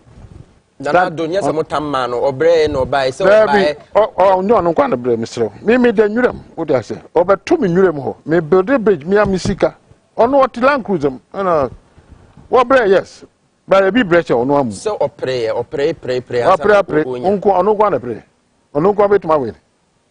You know, a campaign man. When now has I could for many. Kennedy Japan but Kennedy Japan in the bar tumo assembly ku anajo 9 o'clock me bridge okromo what I say and you know kwa na bre na ka na I had great faith in him no crane him na for ehwe Kwame Nkrumah ehwe the JB Dankwa no de ye hu de obetima ye JB Dankwa ye hu te manfo me ka hu bi me papa no opa JB asempa os ndi akọ de years a de wu enti ya ma ne kwan so onye bibi magana and then nana buy no amount for the omo wure shed and adum so no one ma e bia de nka obeye no ni nana beye so nana beye no anyway asem ni pani p vote for no on that yeah, we had great hope in him say they say the Ghana beye and as I say akwako wi say o man ya yakoi MPP anya new face na ba no ofri say wo mo betuma the link between the presidency, the executive, and so a grassroots no. Na one more a 2 man penny for or man penny because say one more man because one more and one more campaign all the time. Well, I hope I did because why are they not Uber is here and won't even cast me so on Sunday way or yen I didn't. I take you where kakra. And no I don't know so bit here. What I say. Now say 2016-2020 settler communities Stephen Intim and now would DNA now engage you or money obviously when you this our bar one man penny enkutan would able to make ye send a bear or what see our grounds or not or to media mamma penny. You made a campaign cry make a man one for until you do 2024 no I want a trouble with you 2 years and you enough some penny bet you make amends. Oh I am a fast way I don't think so. Over try, but a very difficult. You know how bad it is. What do you say? Or might be a say, oh, Bobusia now to your interest on loans. What cost was says as you can would your loan? It needs to bro 18% of your revenue. They make a sort of yeah. Yeah, dear 30%. This can need to loans interest. Interest when you say it interest 30%. I can't say. I can say. Last December, near to a buying top petrol, Emma Ghana, Tono, $250 million. That's how much petrol I get to. I have a ton of Ghana at the GCDs. January, it's up 250, I call 450. Go first scanning. Didn't know how to petrol Musano. Call 450. Because yes, you know, a depreciating Tiana. And no, yes, you didn't. Oil price no cost. See, you know, appreciating come but a cost. Oil price no cost. And I say external factors, COVID-19, Ukraine for on top because but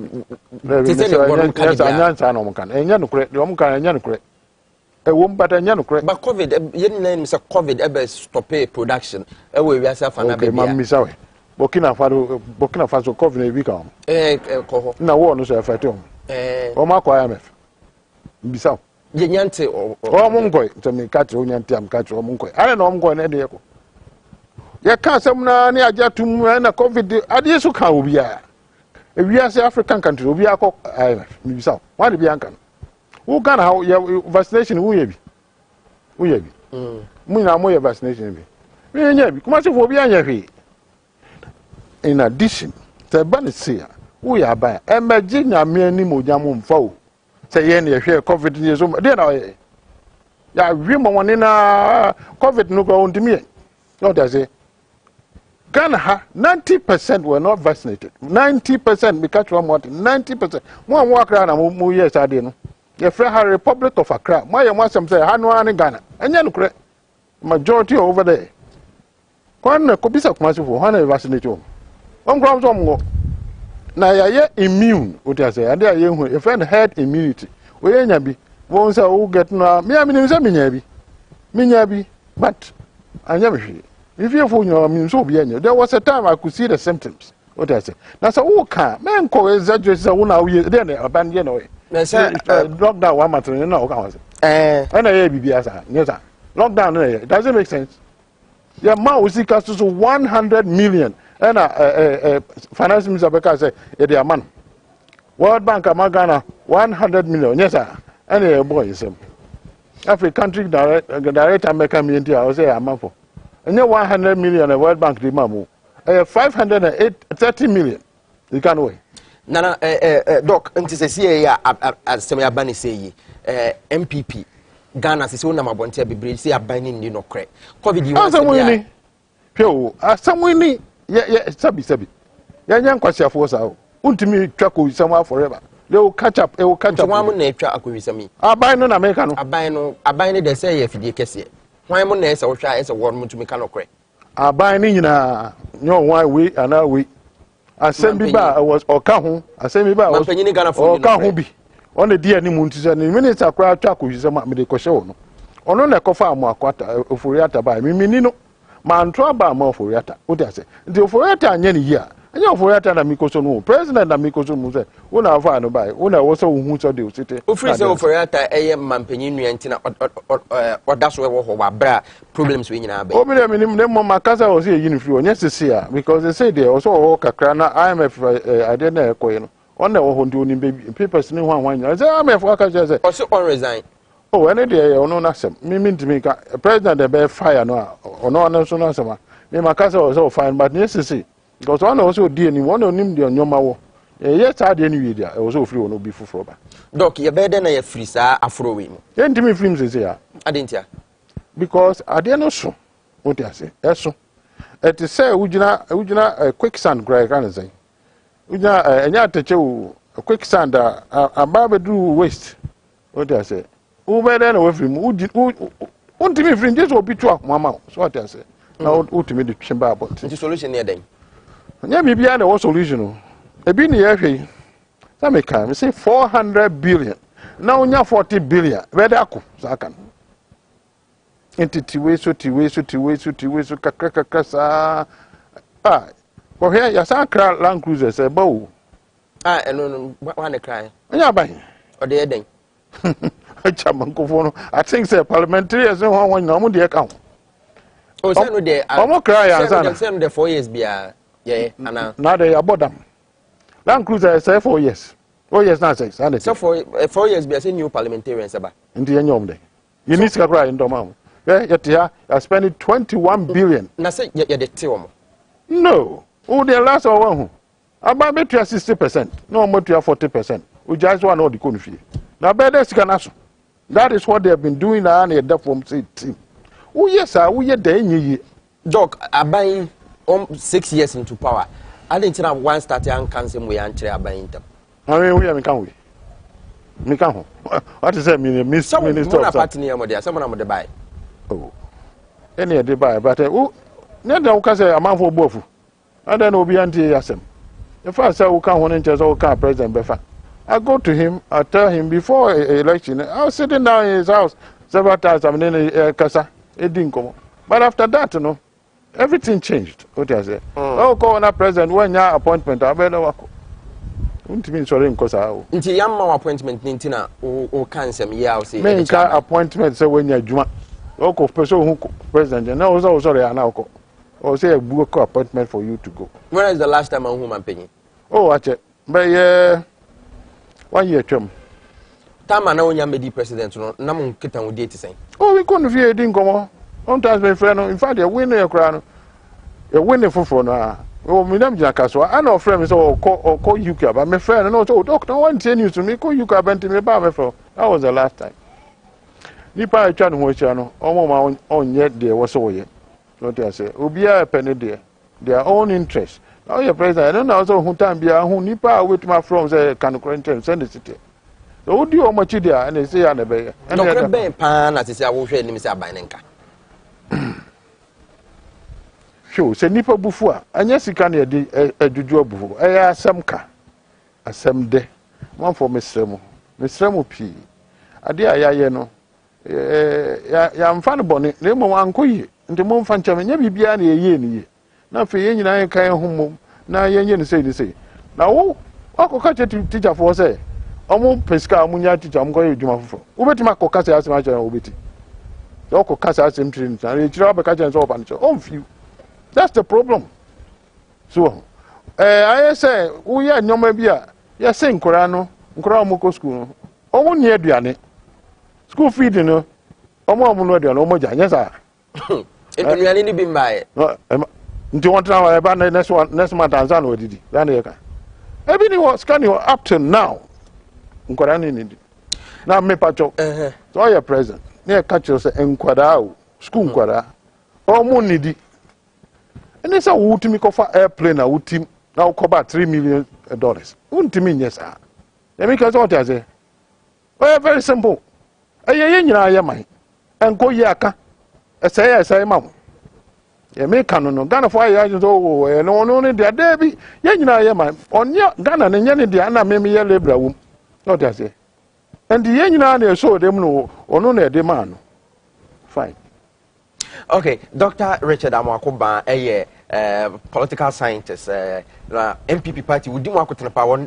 Tama na bossy na one way can be tea on any bonk of live over Dwabo Ase. Yeah, can't agree now. Just in was a Canadian and send me and some of what Mepes maybe some adventure over to me the about live your TVXYZ Facebook and a power 979 FM and also Facebook Live audio messages nearby your back Nina so at the amount. Now, Doc, Cecilia, problem is back one bagano bia say o man no hwachire no ntina ye ko IMF sesie wo say e ba disua ho nsema e da wakoma so pa sukufo a wono mu nuane asa na Charles Fortro Greater Crawford dom de aba Upper East na Upper West na fe other areas enuane ni ho na no pode TI Amedia e wukuma say ye say ya to dining hall no mkura pode say fi ni ho ye ko he ye be de na ye ya solve that situation. Solve the ever solve. Na nye idea o solve 1 week no be o. A long term. 3 years it is Minkah say ntwemo me pam cho. Me catch the president time adi ba na catch the president Mr. President. Me throw it no kra mo pa me cook myself me send the umbrella. Because Mr. President. Sa dey we you ukofo ba. Said the omo person omo ye no. E be gu aban no. E be gu oman no. Because who sika so. And nye idea ukoye na 1 month bi no oja. You forever what I say. Sana tamis me catch sana tamis cover single spine by and the cool. So soon be an watcher. So single spine there Mwangasa ban. See a dear and buy. Ye dear and Fabriso. There be on the try there. Oh, hey, I didn't knew fatting thing. No, the two. Now so by how far I know the Minkah. Not a mess implement. Also, my friend got the president. Are there you know it's going to bankrupt this country. Oh, Ose, uncle. What's if we open this one? Mr. Ase. The money dam no way. This year increase police pay 1,000% from 70 cedis or to 1,700. You don't do it that way. Yes, extra Matthias. Any kakra. Sane ya ba. If you SHS no, yen review. A brass will say yen fancy table so na yen tutu na sre ne abasa na. No be na be catch o wi judge. You can eduane ni wo de wo. No be na be catch o. What I say? Is it nkura ni bi wo mo kofie? Because no supervision, no food, or to school. A danger cry for the children. I've no I don't know. and in the view, I know be never catch yourself. What was that? Think unim demono, Yan saying. Yama borders for no name to school fees na obekoni dea to send na NDC government near no abandon subsidized fees. All running government now we see cancer. We be anywhere was say free. What I say? Me be anywhere you say free. A degree I can. So they make catch the president say free assistance no. Yes. Or say say any free. Why won't mean to an? But the application not fail. You be your moons and power own to mean to one man go. Now they also free. My man is also niska.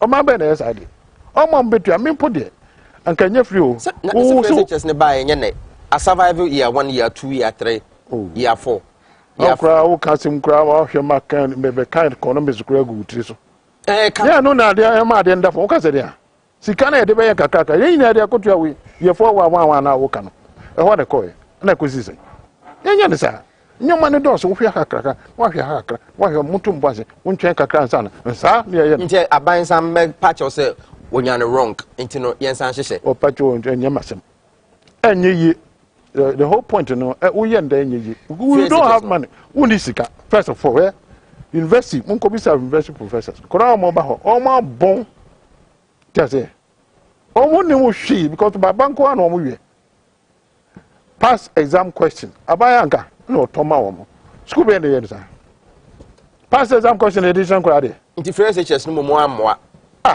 anka be bo na we ade ye no anya papa ma de obetumatu an ginisika nimpo de wo so pa wo de oba person oba call boku for example and I say chimota this is okay so nya from aggregate 6 to 12 oba call automatic na mo betua 5000 na undia on betua o person e ba call no be wi o betua na me give 5000 na me dey akoma atimitim secondary school so what I say omuso mfanye omo science lab na obi e ba so sa na ye na oni obi a gumusa sika no so nso afa obi e kofom na na te mu hu ni nyina e kofom first na bi was rubi o ha say sa they say they ni nyina e kofom that's what's going on enti enu na ukọ universities na first year second year for no computer that na e bad but they say they are here worse.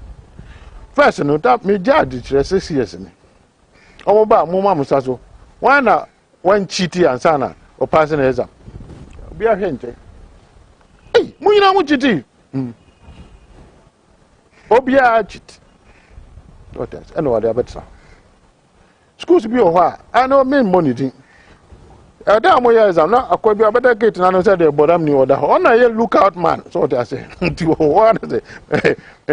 Police ba na say education service for anu omubo. No ma judge cheating. It's been going on ye nim. Na say no enya ban ene ye no. E teacher for su ban. That's it. GS na ya ban na hwan. Na say teacher for mo nya teacher. There the way was started. Individual for su ban. There yes sir. The whole country individuals no mu cheat baby. Now say na ye ntene kase. Dey bia ya wa ye ki twemo na suspend way onya sa ya ji apo. Onti bi da. Asemu ni o. Aya Minkah asem na wo Minkah fan ko fan chen. When it to wa ya ki twemo say one no dey. My yenhwe planting for food and jobs. Say a man for say anka ekuyi a nka common dey school for.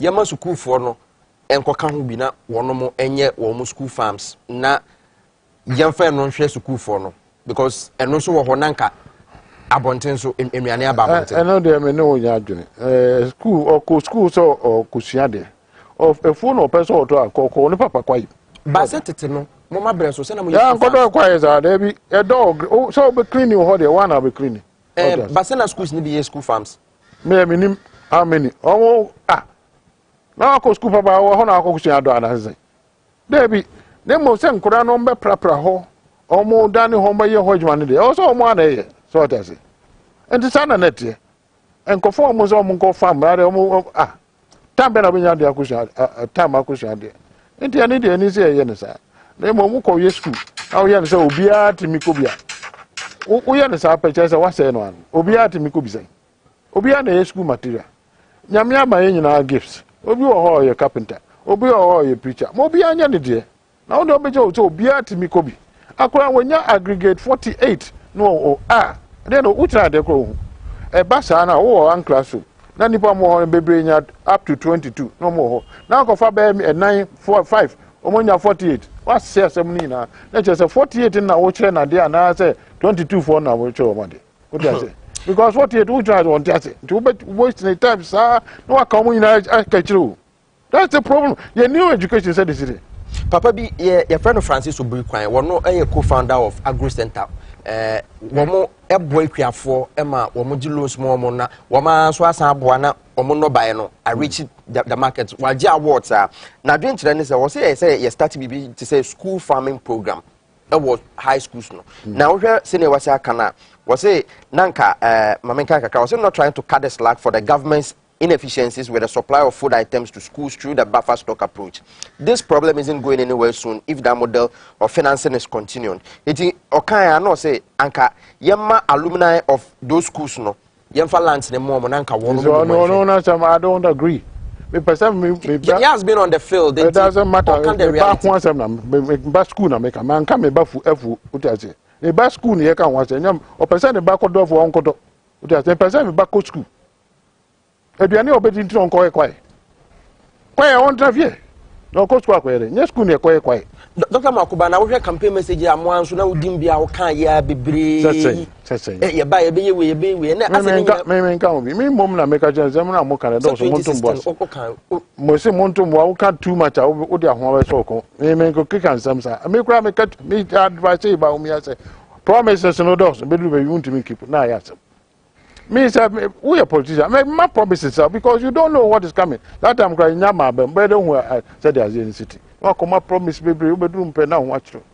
Enti nke kan say to boas we go do one here. Okay, you be say you be try say you be say ni say men can specific say ni say there because a man for no say who mean ni well. Now cash no one here so ko hwini on kan kure.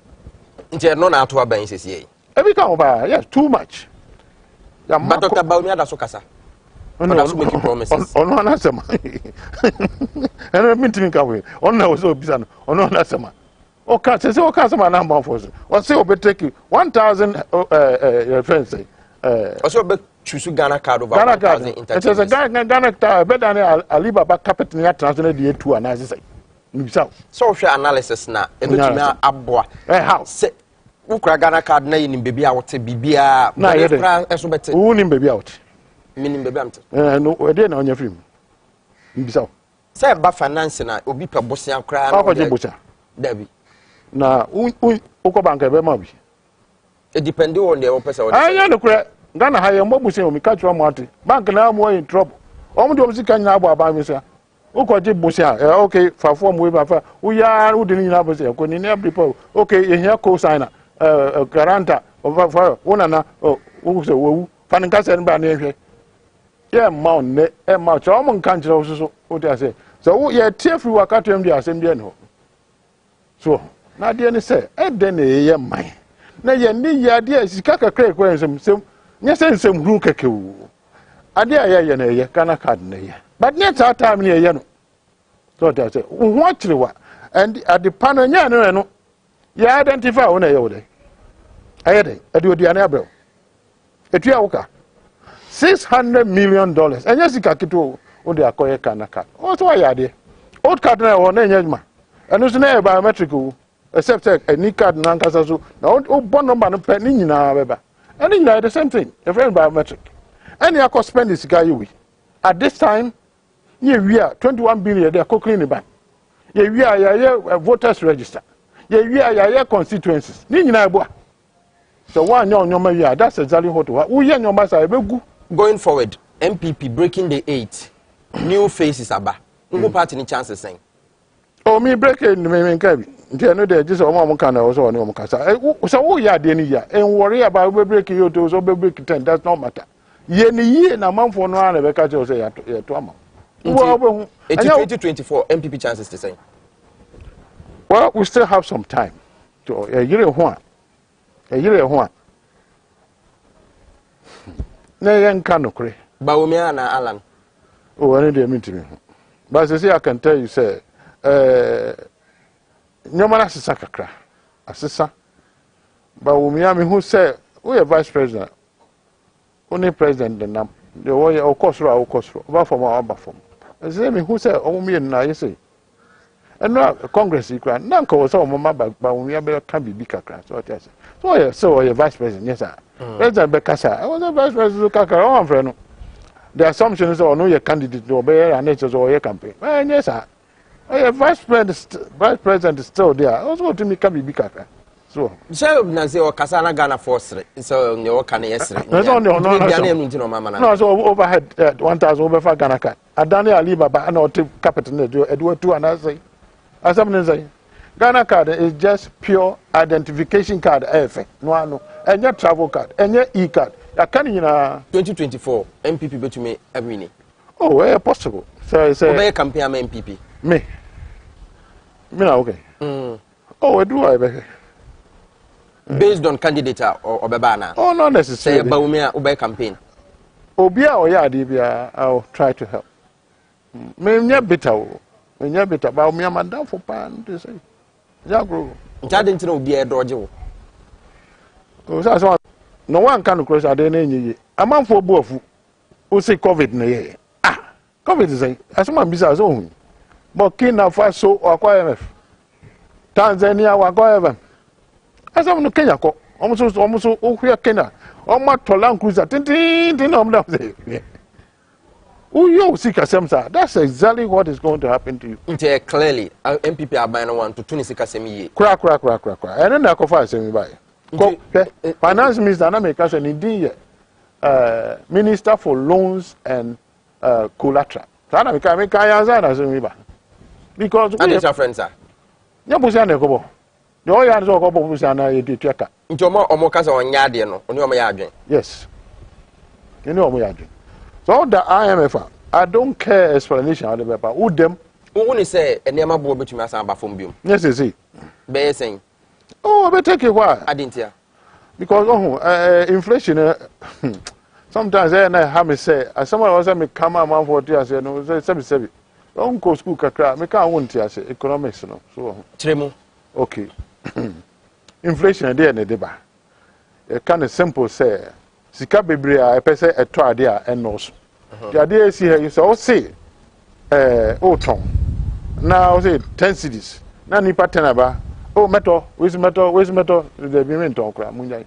A channel about me, Tom 15 cities. We have a metal, no price, no cost. Inflation, and no cost. Yet, dear, no, and yes, sanity.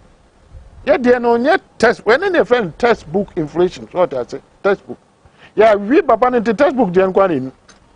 Now Bank of Ghana Governor Abidjan will say he's going to mop up liquidity, excess liquidity. And what can't just say or patches says Sikaba or man mundu.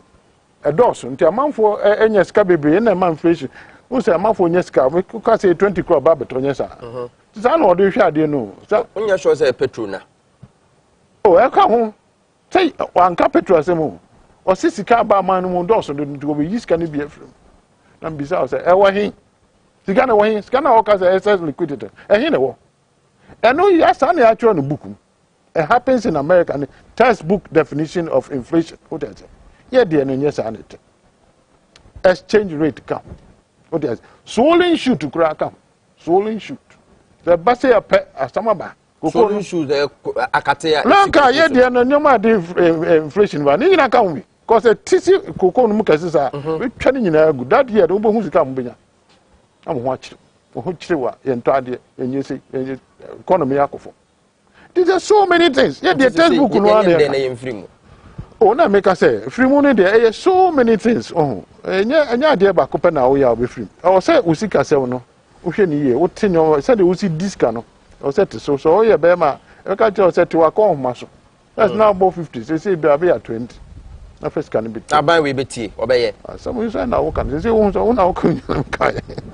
So now no man anti ache. Let me say what who be. What you say there only church. I don't know IMF ba. I'm going to say. And say over my suggestion. Your way. But plan be say sana abeye. Until allowances, nursing training allowances, teacher training. Yente so.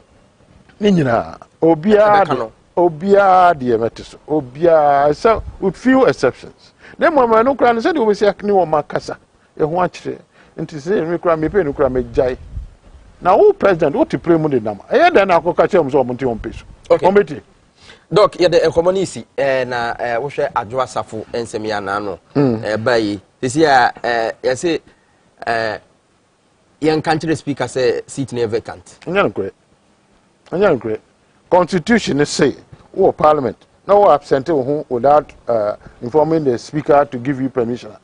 I was say a Froba privileges committee. And then also no my. Oh my, now very unit. Ethiopia someone say yebuya. Yes anete. Now won't in no say na akobua. Asem ni na no chere say constitution ya ntro ni. What does? And so not all 10 years and yet. Nancy won so say me declare vacant. Won't me according to constitution no said yes actually no won't me. Na mo president bet me yinedi as minister. So what I say. Na MP ne dia won't me yin free. Said yes actually no. Nti just oba. Just oba. 10 years cry. The time ni twom dia say election sack no do hod no or new dia say obi for no na bet me yin free. Nti timamufo e wo ho no zi ade no monye. Omuni representation. Won't me yahi. Because I actual constitution. So yare, so I yare. No, I could or saw TikTok no internet hackers ano. What be an anajuma na near Binton or sa aquan hoka. I do it. The constitution may cut the beers and your papa. Ah, yeah, they hear ni papa. We are sisters say ni papa be the woman. Obia or your papa then. Actually on your papa. Would you see come on fatu ma was you or any papa? Na ne yare was can on van cohen. Have you had any papa? Nti enyen sa o so try de ni ye say o ye papa so ye bonu no ano be. Okay. Dr. Richard Amakoba yeda say eda do pay say waka wadwen e wo ha. Wono eye panyin a kane no chade wo KN University or ye political scientist wa be wa manyo semu. Wono na de MPP ba Ghana. E na aduru na aduri. Nti do doc be da say say on ye so. Okay, you anya me na de ba pe check me ka ho sana mo ka ho da ba yu pinyina ka ho no kre na it so boy cry say ye di bi bo me ka ho pa no kre abuja for ye to aso e de ababo Kwame Minkah wo studio ni aka bia do ye beto aso koso and TV XYZ native power 97.9 bi di e di PSO honorable without constituency ye be sensia. Yes, yeah, that's a fantastic interview.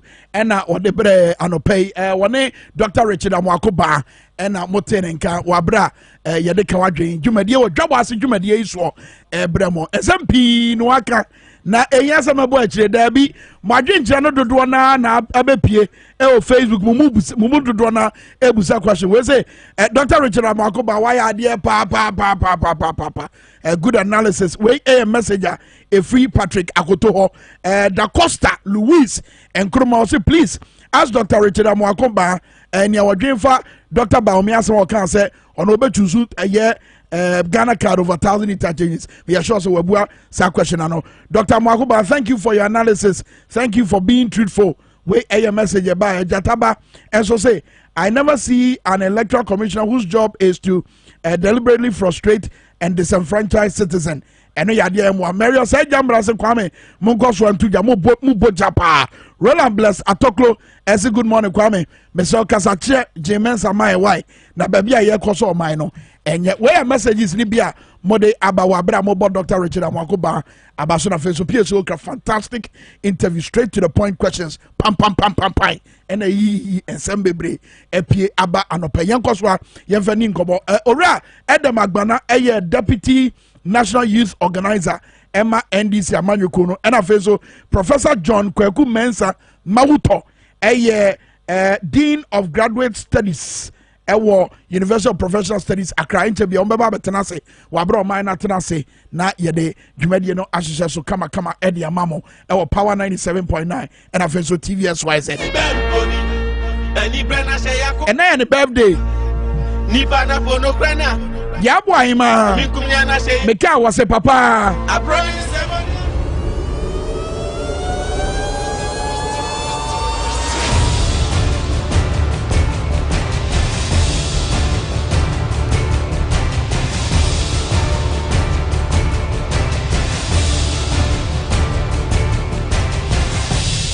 X Natural Mineral Water. Simply natural.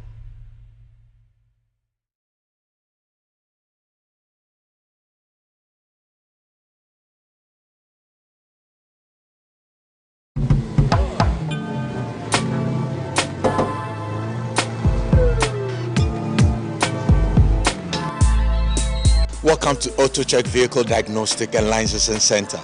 I hear my car can be checked here without going to so many hour crash. Sure.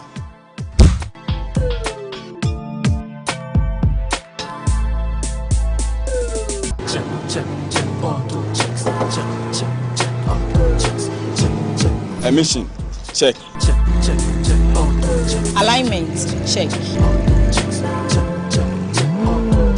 Brakes, check. Visit AutoChecks at Koforodia Aquadum Road for the roadworthiness of your vehicle, from saloon cars to heavy-duty industrial vehicles. Madam, your car is now ready for the road. Thank you so much. AutoChecks, check. AutoChecks, your safety, our priority. AutoChecks. If I cry na menyisika, etia ye mefui. Ehin fa na menya bosia edi atre medwuma yimu. Kai kra mabre me ye busia ato taxi fufu. Suhum Rural Bank. Suhum Rural Bank.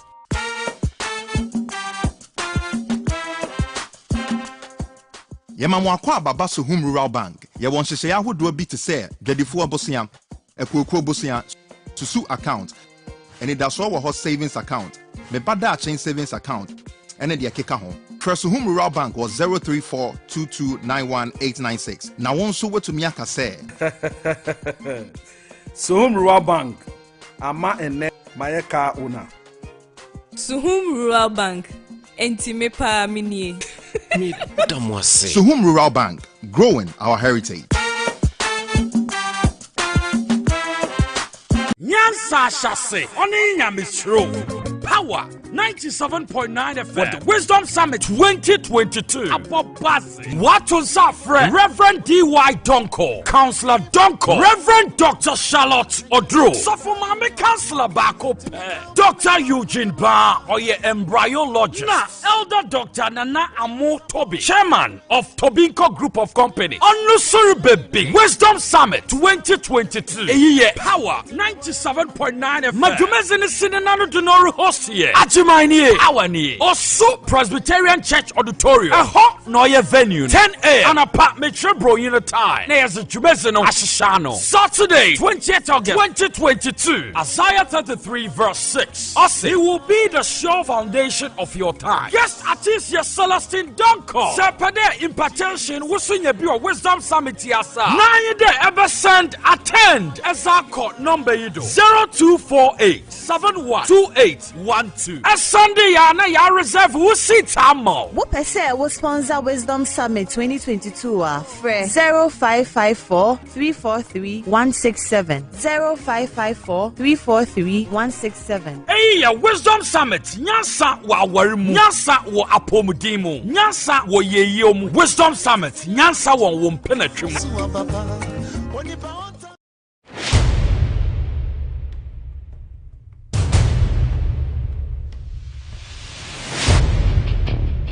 The average human body mass should have at least 60% water for optimal performance in any physical or mental exercise. We can help you maintain it naturally.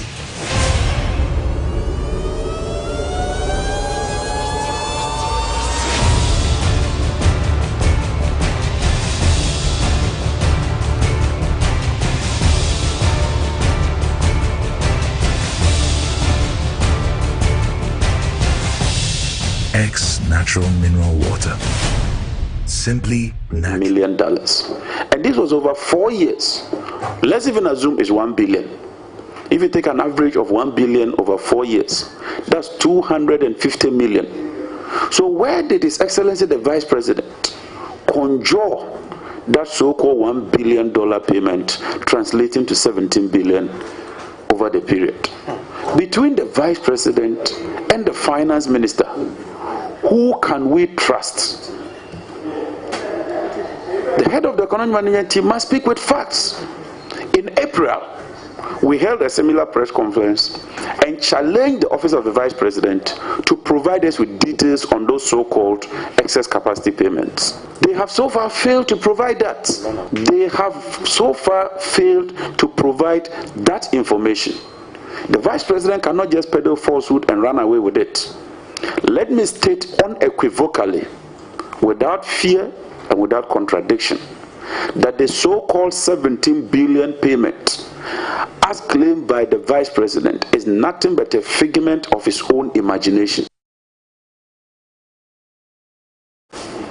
Incompetent, and to conclude, useless. I say wasteful in the sense that they inherited so much, a robust tax policy. They inherited ESLA that has given them so far almost 15 billion cedis to deal with the energy sector situations. Unfortunately, they decided to collateralize it for until 2035 and spent the money today. They have collateralized almost everything as if this country do not have generations yet unborn, and squandered all the money on consumption and kebab. I want to ask our Vice President that he should simply take responsibility, because we will not accept the way he is trying to shift blame. He has messed us up, period. He is responsible for the mess that we are in. Simple. And the Vice President, who has a singular responsibility of coordinating that, saw the direction of the economy, but unfortunately, he allowed the economy to fail. He should take full responsibility of the economic mess that he has unfortunately supervised. I want to say that under the leadership of the Vice President, he supervised the economic policy of Nana Addo Dankwa Akufo-Addo. That I call it one program, one loan, 1P, 1L.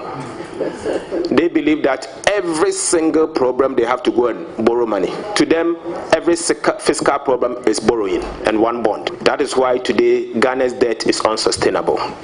I want to ask our Vice President that where was he when the economic management team that he supervised or he chairs, they were borrowing as if there was no tomorrow? Where was he when they were sharing the COVID money like Kalewole? Where was he when they were granting tax exemptions like Wole? Where was he when they were misrepresenting the fiscal data in a manner that became a public and international ridicule? At the time that he was supervising the economic management team, he saw our minister responsible for finance going to borrow money from the international market, Eurobond, just to come and collapse People's Bank in a manner that one can only describe as vindictive and recklessness and opportunism. What action did he take? Doc, now finance minister says we resign. It say, now duties and yes, we are come about now we jai. Yes, what am I better on? When they are doing? The Okana womb, sir, but yenema, so that's it. If you have a grammar, you change. No, we had first of all, yenema. We are minister on Casasa, or Saria Japa, and I want wine. No, the Okana Yanocre. So, yeah, a ja. Now, my one show Muya. I buy Baba Fankoranako. Now, who here the Uber too? You make a Manatin. They say, why, ye, Bassa, am I, yes, and Yanka, and the Yaku, Yawafa IMF, no, so Yanka Majim. Fanny, what, yeah, orphans of IMF. Into your calendar, and you grannies are cut to JJ, Papa, and your papa. So, what Shankrani you said on what's ya dagutem? Oh, one more barbecue. Yadagutem. Ah, now I am a focus a day. I said, I said the Waka now they are caught or accident. Who be a mature won't me if you. Sanity. Maybe I had done a sanity. Ubin a baby help with saying free. Yanka saying free. Because interest in one, they be a near costro, what I say. You be a one because I want to be free. The name some now, Okano. I won't find need the Magana for. Yanema. Oh, that they be a so kind Bible now, or Casaboko, train. Ah, Zanabe. Who come connect his own cousin. You know, can you see him? Yes. Yanema. Or a minister. What do I say? On your Juma minister. Ye here, papa. Ye here, obi obi share scan to you. Me wa papa oh. I don't need him for another father. Into 1 year na juma. 1 year ye. Na se sa no ka ne dia. Na che se ne mane ye dia. Wa hwe ye. Ti ne da gotam. Ndi ne wa me fo no. O dia says. Orphans. Ho ne wo sisi. Into on hwe. Wo mpese ye kasa dia. Onye na juma. No nya Japan hwan nsam no mo keka kan. Oye yeja. Enya papa. We minister. Kana hafo bebre nyini che no na ka yo sa wo ye papa na zo yire enti wadi Ghana for atem anya atem didie bom anya nidie wankasa ye anya nidie enti ayo so ka se nya ye nkwankra bi na ono nkwa na nim nyansa o ma Ghana na finance minister bi ania ono nkwa na akosko a o kasa asem why na to abama na nado ne kofa no ba ye to abama na nado ne ono. Sometimes okasakura no okatetia nanado. 11 no me promises say e mfa nkobobusia. Say na go dey na how. Who won't me promises ah. Who na to abama. We present. No abekasa asem. When the president akọ na say okay na yen asa na e ka no. Won't me for to me because won't me promise. Why na to abama no. Asem no. Wakane nsem sa na odi abeka we aka. Obi ja ne ma ho ne hwan. Wan hwe o mawia, wan hwe wo amu ba ba chiw. Kanjan monte. All right. Eti on fa adwuma no to hwa na. Oh, some case say there eni so odi to osisi here. E so obo on never bo ama IMF nsem na. Anti ono ani twi kan de ko tu gata mu nti. Ono a na ye ntenete no fa bra. E yift wo wi ana e yinati.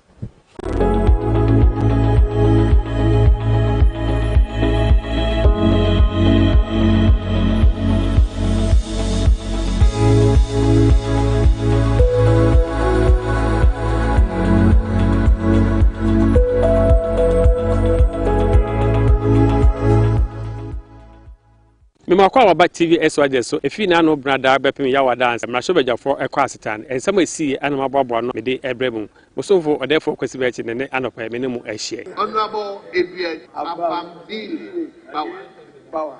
Honorable Abambile, let's hear you. Thank you very much, Mr. Speaker, for the opportunity to ask the Minister for Health how the services of contractors were procured to produce personal protective equipment PPEs, face masks, medical scrubs, hospital gowns, and headgears in the fight against COVID-19. Mr. Speaker, the Minister of Health requested for quotations from registered suppliers based on their areas of business. We then wrote to the Public Procurement Authority in accordance with Section 40 of Act 663 as amended to request for approval to use single source procedure to procure the various PPEs because of the emergency situation.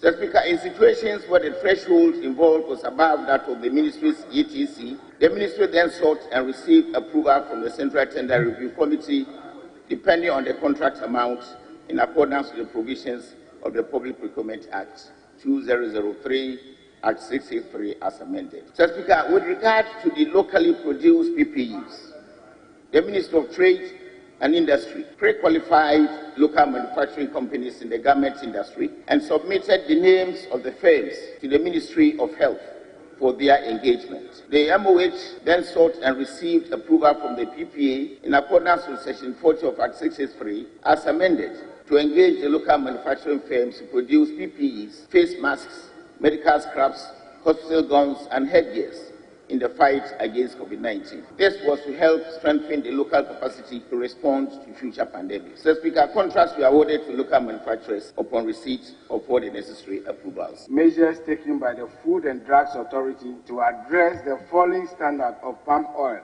on our local market. Mr. Speaker, to ensure the safety and quality of food in trade, one of the regulatory measures employed by the Food and Drugs Authority is sampling and testing of products in trade. With the issue of adulteration of palm oil with Sudan guys coming to fore, the FDA in 2015, through its monitoring activities, found the level of adulteration to be 98%.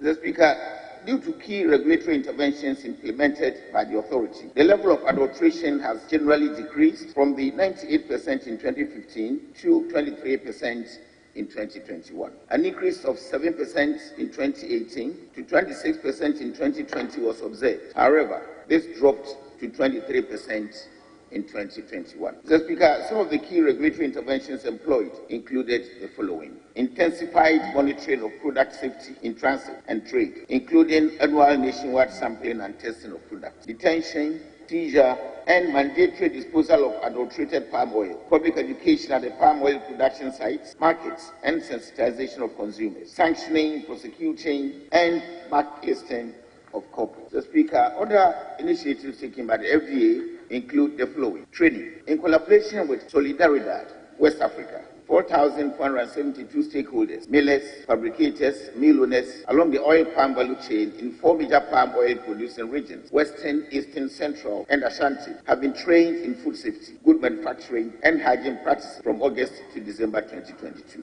This was to improve food handling practices and safety of finished products. Mr. Speaker, in collaboration with the Artisanal Palm Oil Millers and Outgrowers Association 992, oil palm processors and mill owners were sensitized on food safety, adulteration, traceability, and good hygiene practices, amongst others, from 23rd May to 3rd June 2022 to improve compliance. Mr. Speaker, traceability system. Development of a traceability concept to facilitate indentation of sources of adulteration along the palm oil supply chain has been initiated. Piloting of the concept has commenced at the Dome and Malamata markets. FDA's progressive licensing scheme. Mr. Speaker, enrollment of the oil palm milling facilities into the FDA's progressive licensing scheme at the various FDA regional offices has commenced. Public education programs. More creative and innovative means of awareness creation, electronic and print, are being developed to deepen awareness of the dangers of Sudan dye in palm oil. Public education and community engagement in collaboration with NCCE is ongoing between April to July 2022 in various metropolis of the Greater Accra region. Awareness creation at the markets, schools, lorry stations, churches, mosques, and other public places, and engagement in the electronic media, that is radio, television, and social media, to address this poor practice and the negative impact on consumer health is ongoing. Upcoming programs. Mr. Speaker, the following activities have been tabled for implementation as a follow-up to the sensitization programs on oil palm adulteration and traceability. Engagement with market queens and aggregators to enroll them into the traceability system. Continuous monitoring of palm oil supply chain actors for compliance to food safety and traceability record keeping. Collaboration with the Artisanal Palm Oil Millers and Outgrowers Association to initiate all its members into the progressive licensing scheme. Liaison with environmental health departments of the various MMTAs at the regional and district levels to put in place a continuous monitoring system for oil palm processing facilities to ensure practices are consistent with GMP requirements. Thank you, Mr. Speaker. The operational effectiveness of sailors and crew recruitment, their safety and general welfare, having regards to the Ghana Maritime Authority Act and international best practice. Thank you. Statutory objectives have domesticated several international maritime instruments to ensure that training, recruitment, and welfare of Ghanaian seafarers is in line with international best practices. Mr. Speaker, the GMA constantly ensures that Ghana continues to stay on the International Maritime Organization list of countries that have given complete and full effect to the International Maritime Convention on the standard of training, certification, and watchkeeping for seafarers. Mr. Speaker, this convention sets out the minimum standards required to work on board any ship. Mr. Speaker, the latest approval by the Maritime Safety Committee of International Maritime Organization was in May 2021.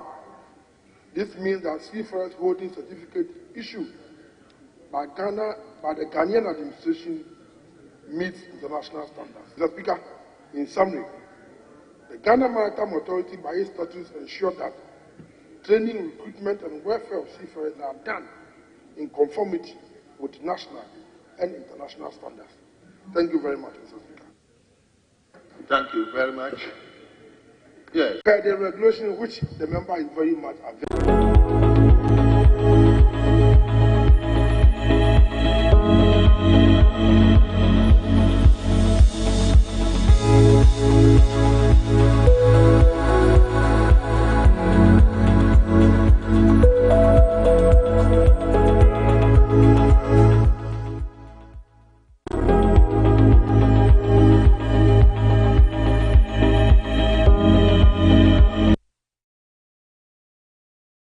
For Dwabo Ase ni power 97.9 afenso TV XYZ baby a will be a triple video no e braso so mine no betena se ensema hodo ye ba beto ye bo ase apapa mu apense mu kopem se ensem no dodo na ye be pe ne pomasi bre ogura edem agbana na se comrade edem agbana wono na ye national deputy youth organizer ema NDC amanyoko no wagene che kokko kama a wa betena se enche wi abetene nka edem akwa abamache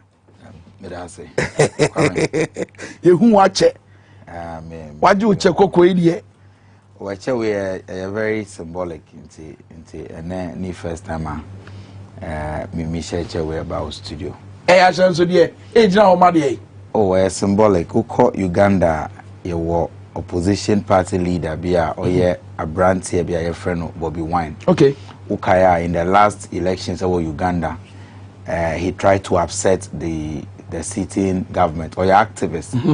Until recently, me call Uganda, me call no, many call meetings, and hey, Ugo Shiano, oh, me call Shiano pa na enye easy, no crowd the conversation you be count another day. But to summarize it all, no, or can say or share the mayor of Ghana as an activist, any the principles are major. Meaning, no, we share the same path until. Or the way, mommy, this is the personal beretta or share the BNT. Yeah, Bobby Wine. And we free tissue on the mount. And now the mommy, me what pictures, ni videos, ni now or now. The Oshada. The bedroom, but we is just to remind me daily. Say, you were a call. I mean, we have a responsibility to ensure, say Ghana or Uganda or Mozambique or Togo, every African country, Biano. I say, Gina Homa. The people of that country, the people of the continent, now you're fighting, you're representing the voice of a mebuno. Until me who say Anna and or the mommy. Secondly, so me a leading member of Arise Ghana. That's right. Now Arise Ghana this week you were public forum or Nat Hall on Wednesday. Say Ochinechi we you be addressing issues of the economy. Until we awareness creation. Say Arise Ghana. We have a mega public forum on Wednesday. Or not for Accra because they say yes, sorry. Now you're demanding accountability from mine. That is why we vote people into office to ensure that they do the right thing. Okay, I couldn't tell you some never so say Dr. Muhammad Baumia Ekasafa Nientia Omako IMF. Baby Ojina on the side. His Excellency Nanado Danko Kufuor Wabrem before Etuabana or Trewie Ewo Accra Sports Stadium or not so ball. And some about me kind of Bebuchi, Yabejina so Eddie Dinkomo. But Professor John Kweku Mensa Mauto, or no a Dean of Graduate Studies or University of Professional Studies Accra. Or also I say, Prof, watch it at the fita, come, one shot a cocoa. If fita the Homa Bibiana, what's what chance to be any Anna? Prof Aquaba. Propaganda. That was a big propaganda.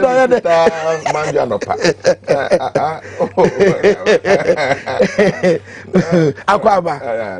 Sefita Jina Homa couldn't be. Oh, yes, and I because I said, Yamiadum, Washamiso. And every morning be a grace from God. So, okay.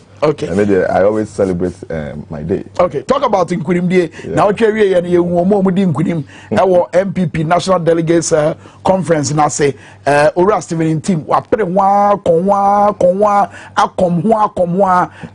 Enfie Edio Nu Enieno. say the finally kwana bi say obetimi abeye titrani penny Emma MPP Amanyoko no chairperson Emma MPP Amanyoko no first vice chairperson Ora Dankwa Bute and afeso general secretary to say the only no ye Dwabo Adu afiri ho the general secretary for Fraba Justin Kodua Omuka JFK nam dream say John F Kennedy but say na Justin Kodua and afeso national organizer no oda mebunu no and no team free one no say obehe no apekwan obetima aboabo party na no say Henry Nana Boache aka Nana B ono na ultimate nkurima obehe national organizer ama MPP Amanyoko no national treasurer Dr. Charles Dramana aka Dr. China youth organizer Salam Mustafa and after women's organizer Kejemfu na ni dibre na woni obi ampere wonya asomtwe at the party no konanim and after national coordinator Aziz Haruna Futa eti wene emema ne oba omudi omasi was breaking the 8 no omuba bedi huduma prof me sha say free ho ombetime decide huduma no okay ma menchia ehwefo nyina na menchia menua bema na anyone kasa na emi say ma prof to wo ade ba kwa significant ne say obi ani wo free epoye mantem a woka current executives no. Okay, probably I could end with that last submission you flagged. Let me say, first of all, my main MPP for us, I think it was successful. Say the main party so Krumha, so one 8-year election with the same principles of democracy we are practicing. Not one movie without entokakoni nyamibiane zebeka say Dwabo. Now, I have monitored several, congresses, and I think this one is one of the successful ones in recent times, especially when you have a system put in place to ensure that things were done accordingly. I was there myself. I monitor BBR. Now, Obia Edi Omonsa Echre Effendi saying. JB because expectations were not met. Yeah, John Wedu. Now, my say, do you know why I would thank him? Or the changes via or the bar on one party. Like I said, Uncle Yamano.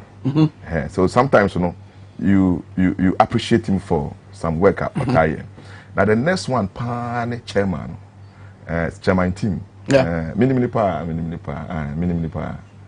Brian was school.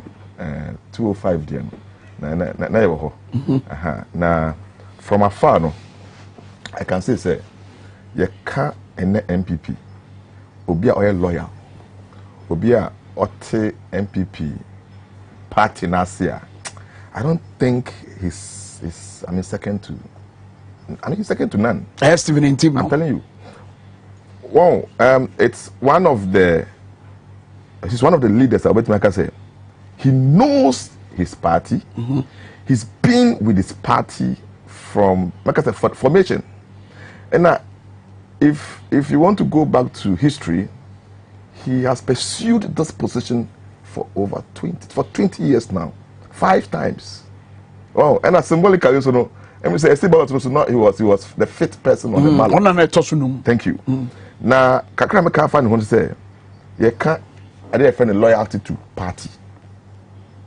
Among other executives, on a lawyer, now Oka commitment. So, like I say, he's committed to the tenet of the MPP party. Chano mena manuini ana. Meba. And Oka say perseverance. Well, I like people who espouse some ideologies. They stick by it and walk through it.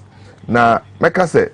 Na encrophobia eka se eye hunumobo enye nokre I don't think say eye hunumobo eye ne principles are we apply by na ka obi a nka oja yache what I say for 5 times now we share ni margin na onya no which is over 72%. It tells you say he's been able to appeal to all and sundry in the party. I think apart from Akufo-Addo who could garner 95%. None. He's one of the few ones who had a very competitive, contest. Otimi pursued throughout, appeal to the people. Well, I did a study on him. In fact, I did a study on him, and in all the studies, I observed that he was just a victim of circumstances. Okay, every election. Okay, you did a study on him. Yeah. And she mu away and I say, "Oko fefe nse mu bizan kofo survey." And I want kasa won we did a survey. Okay, I did a survey, which bizan kofo nsem fa no. Yeah. All right. Very soon, no, I may publish it in a book. It's not the journal public, but in a book. Now, near me who say, na oyobia, election you no be konna is on top. There's no election now. Survey no chile say he will lose. No election. Okay. No, he's on top. And from day one, our Congress best started. Could do maybe a day before the Congress or on the day of the Congress, no. So the last one Lucy say no. He led all the surveys to the day and something happened. That's why I said he's a victim of circumstances. No, last day Thank you. One say in every party, no. We were from the power brokers, and the from kingmakers. When they strive, and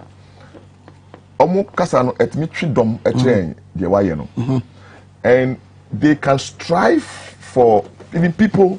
When they strive, the people who are even for you can go against you. In Koforidia too, I was there. Me say, Olusi yeno na nkrofo esu. What is it? So it tells you, say, it was not just about him losing, but there were people, those forces who have always worked to his disadvantage. And a man buy, Now, those CNS from the man who says this CNS from Kono say, those same forces were there, the same people were there, but they had no interest actually. One more. Forces. I don't know. I was there trying my book in the banner. No. But what they told where a bedroom castle, no, where a general rule. It does not matter whoever sits here. I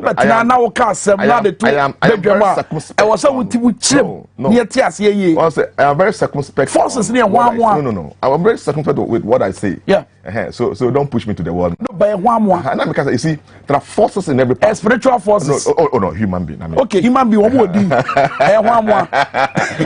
Chairman, one said, oh yeah, in our industry, we have tenets and principles as well as values when you are writing.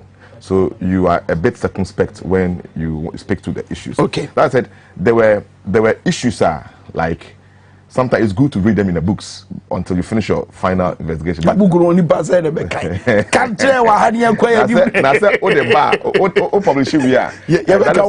is where okay, good. I think say one person he will symbolize what party people need. The grassroots. And on Saturday, you realize that the grassroots spoke for him. That no force could go against him. Throughout, he won throughout. The survey was consistent. Now, Yembra, the other ones, Osha, once MPP have been consistent for a while now. And once again, I have also monitored all their polling station elections to the constituencies, to the regional, and Abeduha. The consistency is so marvelous, and it's difficult for you to comprehend. Throughout all those processes, their messages: bring the eight, and there's no mantra without breaking the eight. And every the past and the discussion we know. And when you have a society, a community of people who has a mantra they are pursuing, not when it comes to break the eight, they don't disagree. It's been consistent on everybody's banner. Yesterday, no, break the eight. It tells you that the NPP party has one mandate to break the eight. Now, to break that eight, there's a reflection in the executives. This voting simply means that there are some people they don't want. They don't want. And they had demonstrated that through the elections. And before Saturday, there was no survey There was no survey that said JB will lose. Okay.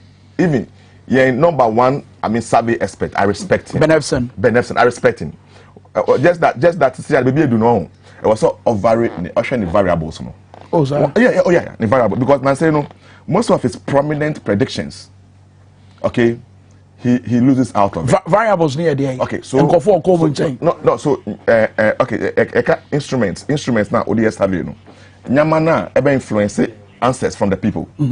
Sometimes you go outside, you don't consider only some constant variables. You have to look at the environment and the time and seasons. But the difficult over predicting on election day to say the only guy. No, let me tell you. In the US, I've forgotten this survey. For 40 years, he's never lost a prediction before. Oh, why? Why is it gone? Oh, Christ. 40 years on losing prediction. He all his presidential predictions, and you know why? Our contemporary instrument, as our instrument, plays a major role in survey BMO. Then he said, during the time, now, what is at stake? What is happening? I think Ben Essen should be looking at contemporary instruments as to, apart from soliciting ideas from the people, what other non. Did you usually to quadi on Minkah? On usually name me say unvary the instrument. Okay. Because he's one of the most respected, posters in this country. Not only in this country, in Africa as well. Okay. And he said, "Oh, share team name say MPP as selecting now." I want to believe, say, a combination of both new and old. Okay, maybe whether or not so make my breaking 8 now, and be a member also. But I'm fair the back, but I'm not so the general analysis of Nia Yehuye, our battle, said he was I'm one Bohuana, NDC. There be Kwame, I think MPP for Omo deserve some commendation. Say Omo to me we Omo elections. Omo started here from the polling station level, and Omo ended with the national elections on Saturday. We must commend them for a good work done. And yeah, easy. So we internal elections, and fortunately, this time around the level of violence are associated with MPP elections. This time I reduce it. In the past, we have seen MPP elections that ended in people butchering themselves and all of that. But so far, many grounds, but I'm here to cite any video of such violence. And we must comment them. The ECOSWA, for me, they must be apologizing to the people of Ghana and the youth of Ghana. Exclusion of almost student wing TESCON from the elections. Kwame, we are say politics globally. Emphasis ni say we should increase your youth representation. Entertain Uber NDC moi. There were 10 president, any 10 women commissioners. And two about our national level. Sisi amenu kasakra NDC youth leaders we have tabled the proposal say increasing the number from 2 to about 5 because say youth students they have a stake in the future of the party into increasing your participation and your influence on the process you go through and to say over your election in this 21st century and student wing TESCON 269 delegates more placing injunction on it. Esan say you were unable to resolve more internal issues with that structure. Accusations need be say universities need be TESCON neho and a TESCON and functioning is not working. But obi per vote inti one manufacture delegate list inti na obi kokota yedi injunction atusu that it was a black spot on the Congress now more organized here, and I don't know how junior brothers and sisters, any colleagues are TESCON members, it can never happen in the NDC unless the Congress will not move on. But say, imagine that there be Udi 29 it could have influenced BB, but Udi 69 votes no can one. The short still no gap no. And now Ebimukra allege say because as a group no, they were ready to vote for a particular candidate. Intina omu exclude omu. These are some conspiracy theories we cannot validate. But what we can validate is say they were not allowed to vote, which is bad enough. Because not under me leadership as a youth leader in NDC, will your students will be prevented from voting. Say a court injunction unless say you better defend the entire Congress. Now you are resolving until they vote. Nobody else must vote. Because students they travel from UDS, Tamale, UDS, took all the risk. Omaba Accra Sports Stadium last minute, 11th hour. Now the injunction about say. But I cannot come to Abananka. Say the fact say Uma will be that chance to vote no a opportunity for the person to take part in the decision making and find whether or not that vote is what will count in winning an visa derby. Maybe it could have influenced other elections to say be at the youth side no because youth know who difference are. I think Salam every year with a difference of 102 on your 255 and a banger the other second when you're 153. You see, it could have made a difference anyway. And who come back to me increasing the percentage of voter. Some of the people who lost no so it still would have made a difference. For me, no, that was the black spot on the day. Okay. Third one, say Stephen Tim, I have so much respect for him. So far, no, he's one of the few politicians on the other side that I have not heard made some reckless statements like some of his people in the past. I must admit. But this theory said because we are contesting for 20 years and I feel now winning a new say or your experience or your competent and it cannot be proven. And or consistent. Consistency cannot be proven. President Akufo-Addo profile survey. They say I'm yet to see Prof's survey, but the American say anka your motivational class. They say me position me who to say motivational speaker. I can make reference to Stephen Tim say who contest the election back say when we near keep trying. Maybe fit time and assist our way to me winning. That is for motivational purpose. But that cannot be related to competence. When him the President Akufo-Addo for close to 30 years, Obiano said he wanted to be president. Why on your opportunity? No, we are seeing the mess we are seeing today. Obia 2016, one of the arguments before I make here, so he's prepared for the presidency. He has spent much part of his adult life working in public service, preparing to be president. All of these things, omukaye. But yeah, man, opportunity no biya. Look at the mess of a leader he is. Clearly, nothing is working in this country. He's a failed leader. And see, so we are 20 years or 30 years preparation. And when Chester he will perform. Thirdly, I say, on a personal level, I have respect for them.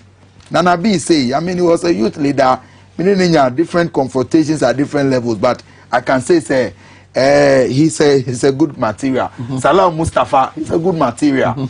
But, Unim, Kwame, winning elections in Ghana, no, it is not only dependent on the political party, especially when you're a party in power. The election is going to be a verdict on your performance.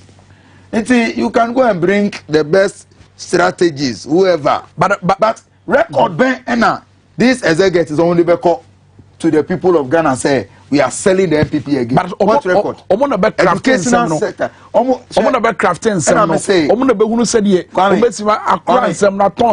Kwame, baby, I do see where we are today. Hold on, especially Sabri Amanfos Eka new executives need to say Asante Asante the party. Kwame, baby, I do see maybe original and tribal politics no, but baby, I do see Kwame. Hardship no. The performance of President Akufo-Addo, you feel in your pocket too. It's any the MPP chairman, any secretary, Omubeka, and we are feeling the hardship. Say, me Jimmy salary, the things I used to buy with that amount of money, no, I can't buy them any longer. Say, me person me converting me cedis into dollars. to purchase apps and now be abroad in dollars. I know, say, the exchange rate has risen up so much, say, it is unsustainable. Say, to get 3 square meals a day as an average Ghanaian, a luxury. Because a lot of people are suffering. Fuel prices. Dr. Otukuno Kaya on Saturday, he went to the stadium, even with a KK. Very commendable. I mean, commendable. He went to tell them the truth. On him, penu krenti. Or start here, almost say, away, penu kreno. He showed them the evidence. Or say 5 cities. Talk on 5 cities. And now the Ghana card ne toy. Because who be say what is the performance of the economy? They be a Ghana card. To the extent, say President, Vice President Dr. Dwabo Ase, or no, he will choose Ghana card over 1,000 interchanges. For them, they be there about Ghana card. A commodiwa for Ghana card cottage and so the American say Kwame, it doesn't matter how effective this group of executives will even be. Yeah. This government has failed. Say the Chinese say democracy in our shape your constitution every 4 years. If elections are held today, this government will not even be. No, but in some weekend 2020. I mean, original election. Hold on, you got 2020. NDC moton etwa mfonyi we efa MPP ho e de kire we this a Ghana for two about based on said your chromati ayache. Very good. Ghana for two about on various factors including the state of the economy. Even in your economic your political history, there's a popular phrase say if you are sitting in moneto abapa.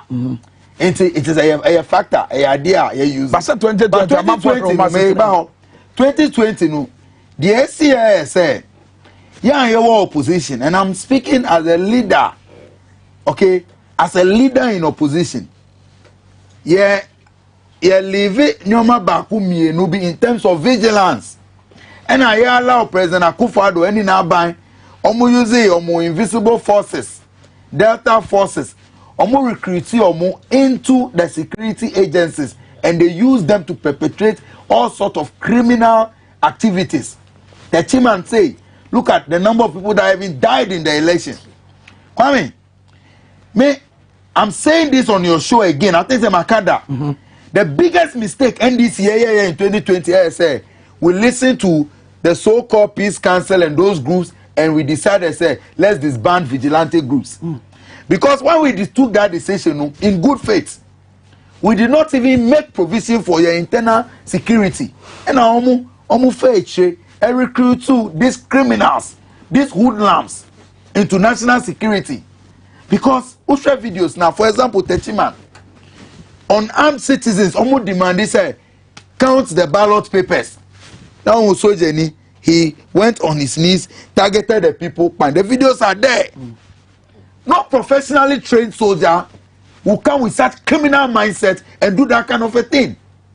It's a mistake I hear and he say. We had a certain level of trust. So, under us, 2016, we allowed the institutions to work. Okay. But where we are today, I don't have trust in Dan Paris Police Service. I don't have trust in the military. I don't have trust in the judiciary. Your destiny as a political party, we must take it into our own hands in 2024. Okay, yeah, Brennan, Mamina way so, and then near Prof. D. Kind of Sonafe, member Namimusa that general question. Wabra Dr. Baumia, because one of the normal Ghana for Bejinaso, a Tibia, you woman, Yesika, Sermon to any church, you are buying Edia Basenye, Bibiasun could be a nine so a mama who do Russia, Ukraine, Tokwa, NDC Kramokramaji, Suboni be SS power, and I say, and you know, Kanya who are near a butch war. Ningina account with banking and financial crisis, account bintina, and then you see Kasem Atwape. Question Amibusana say, with this current crop of leaders, MPP bet breaking 8, to say your more canon. And then Chechemuya, Omuguso.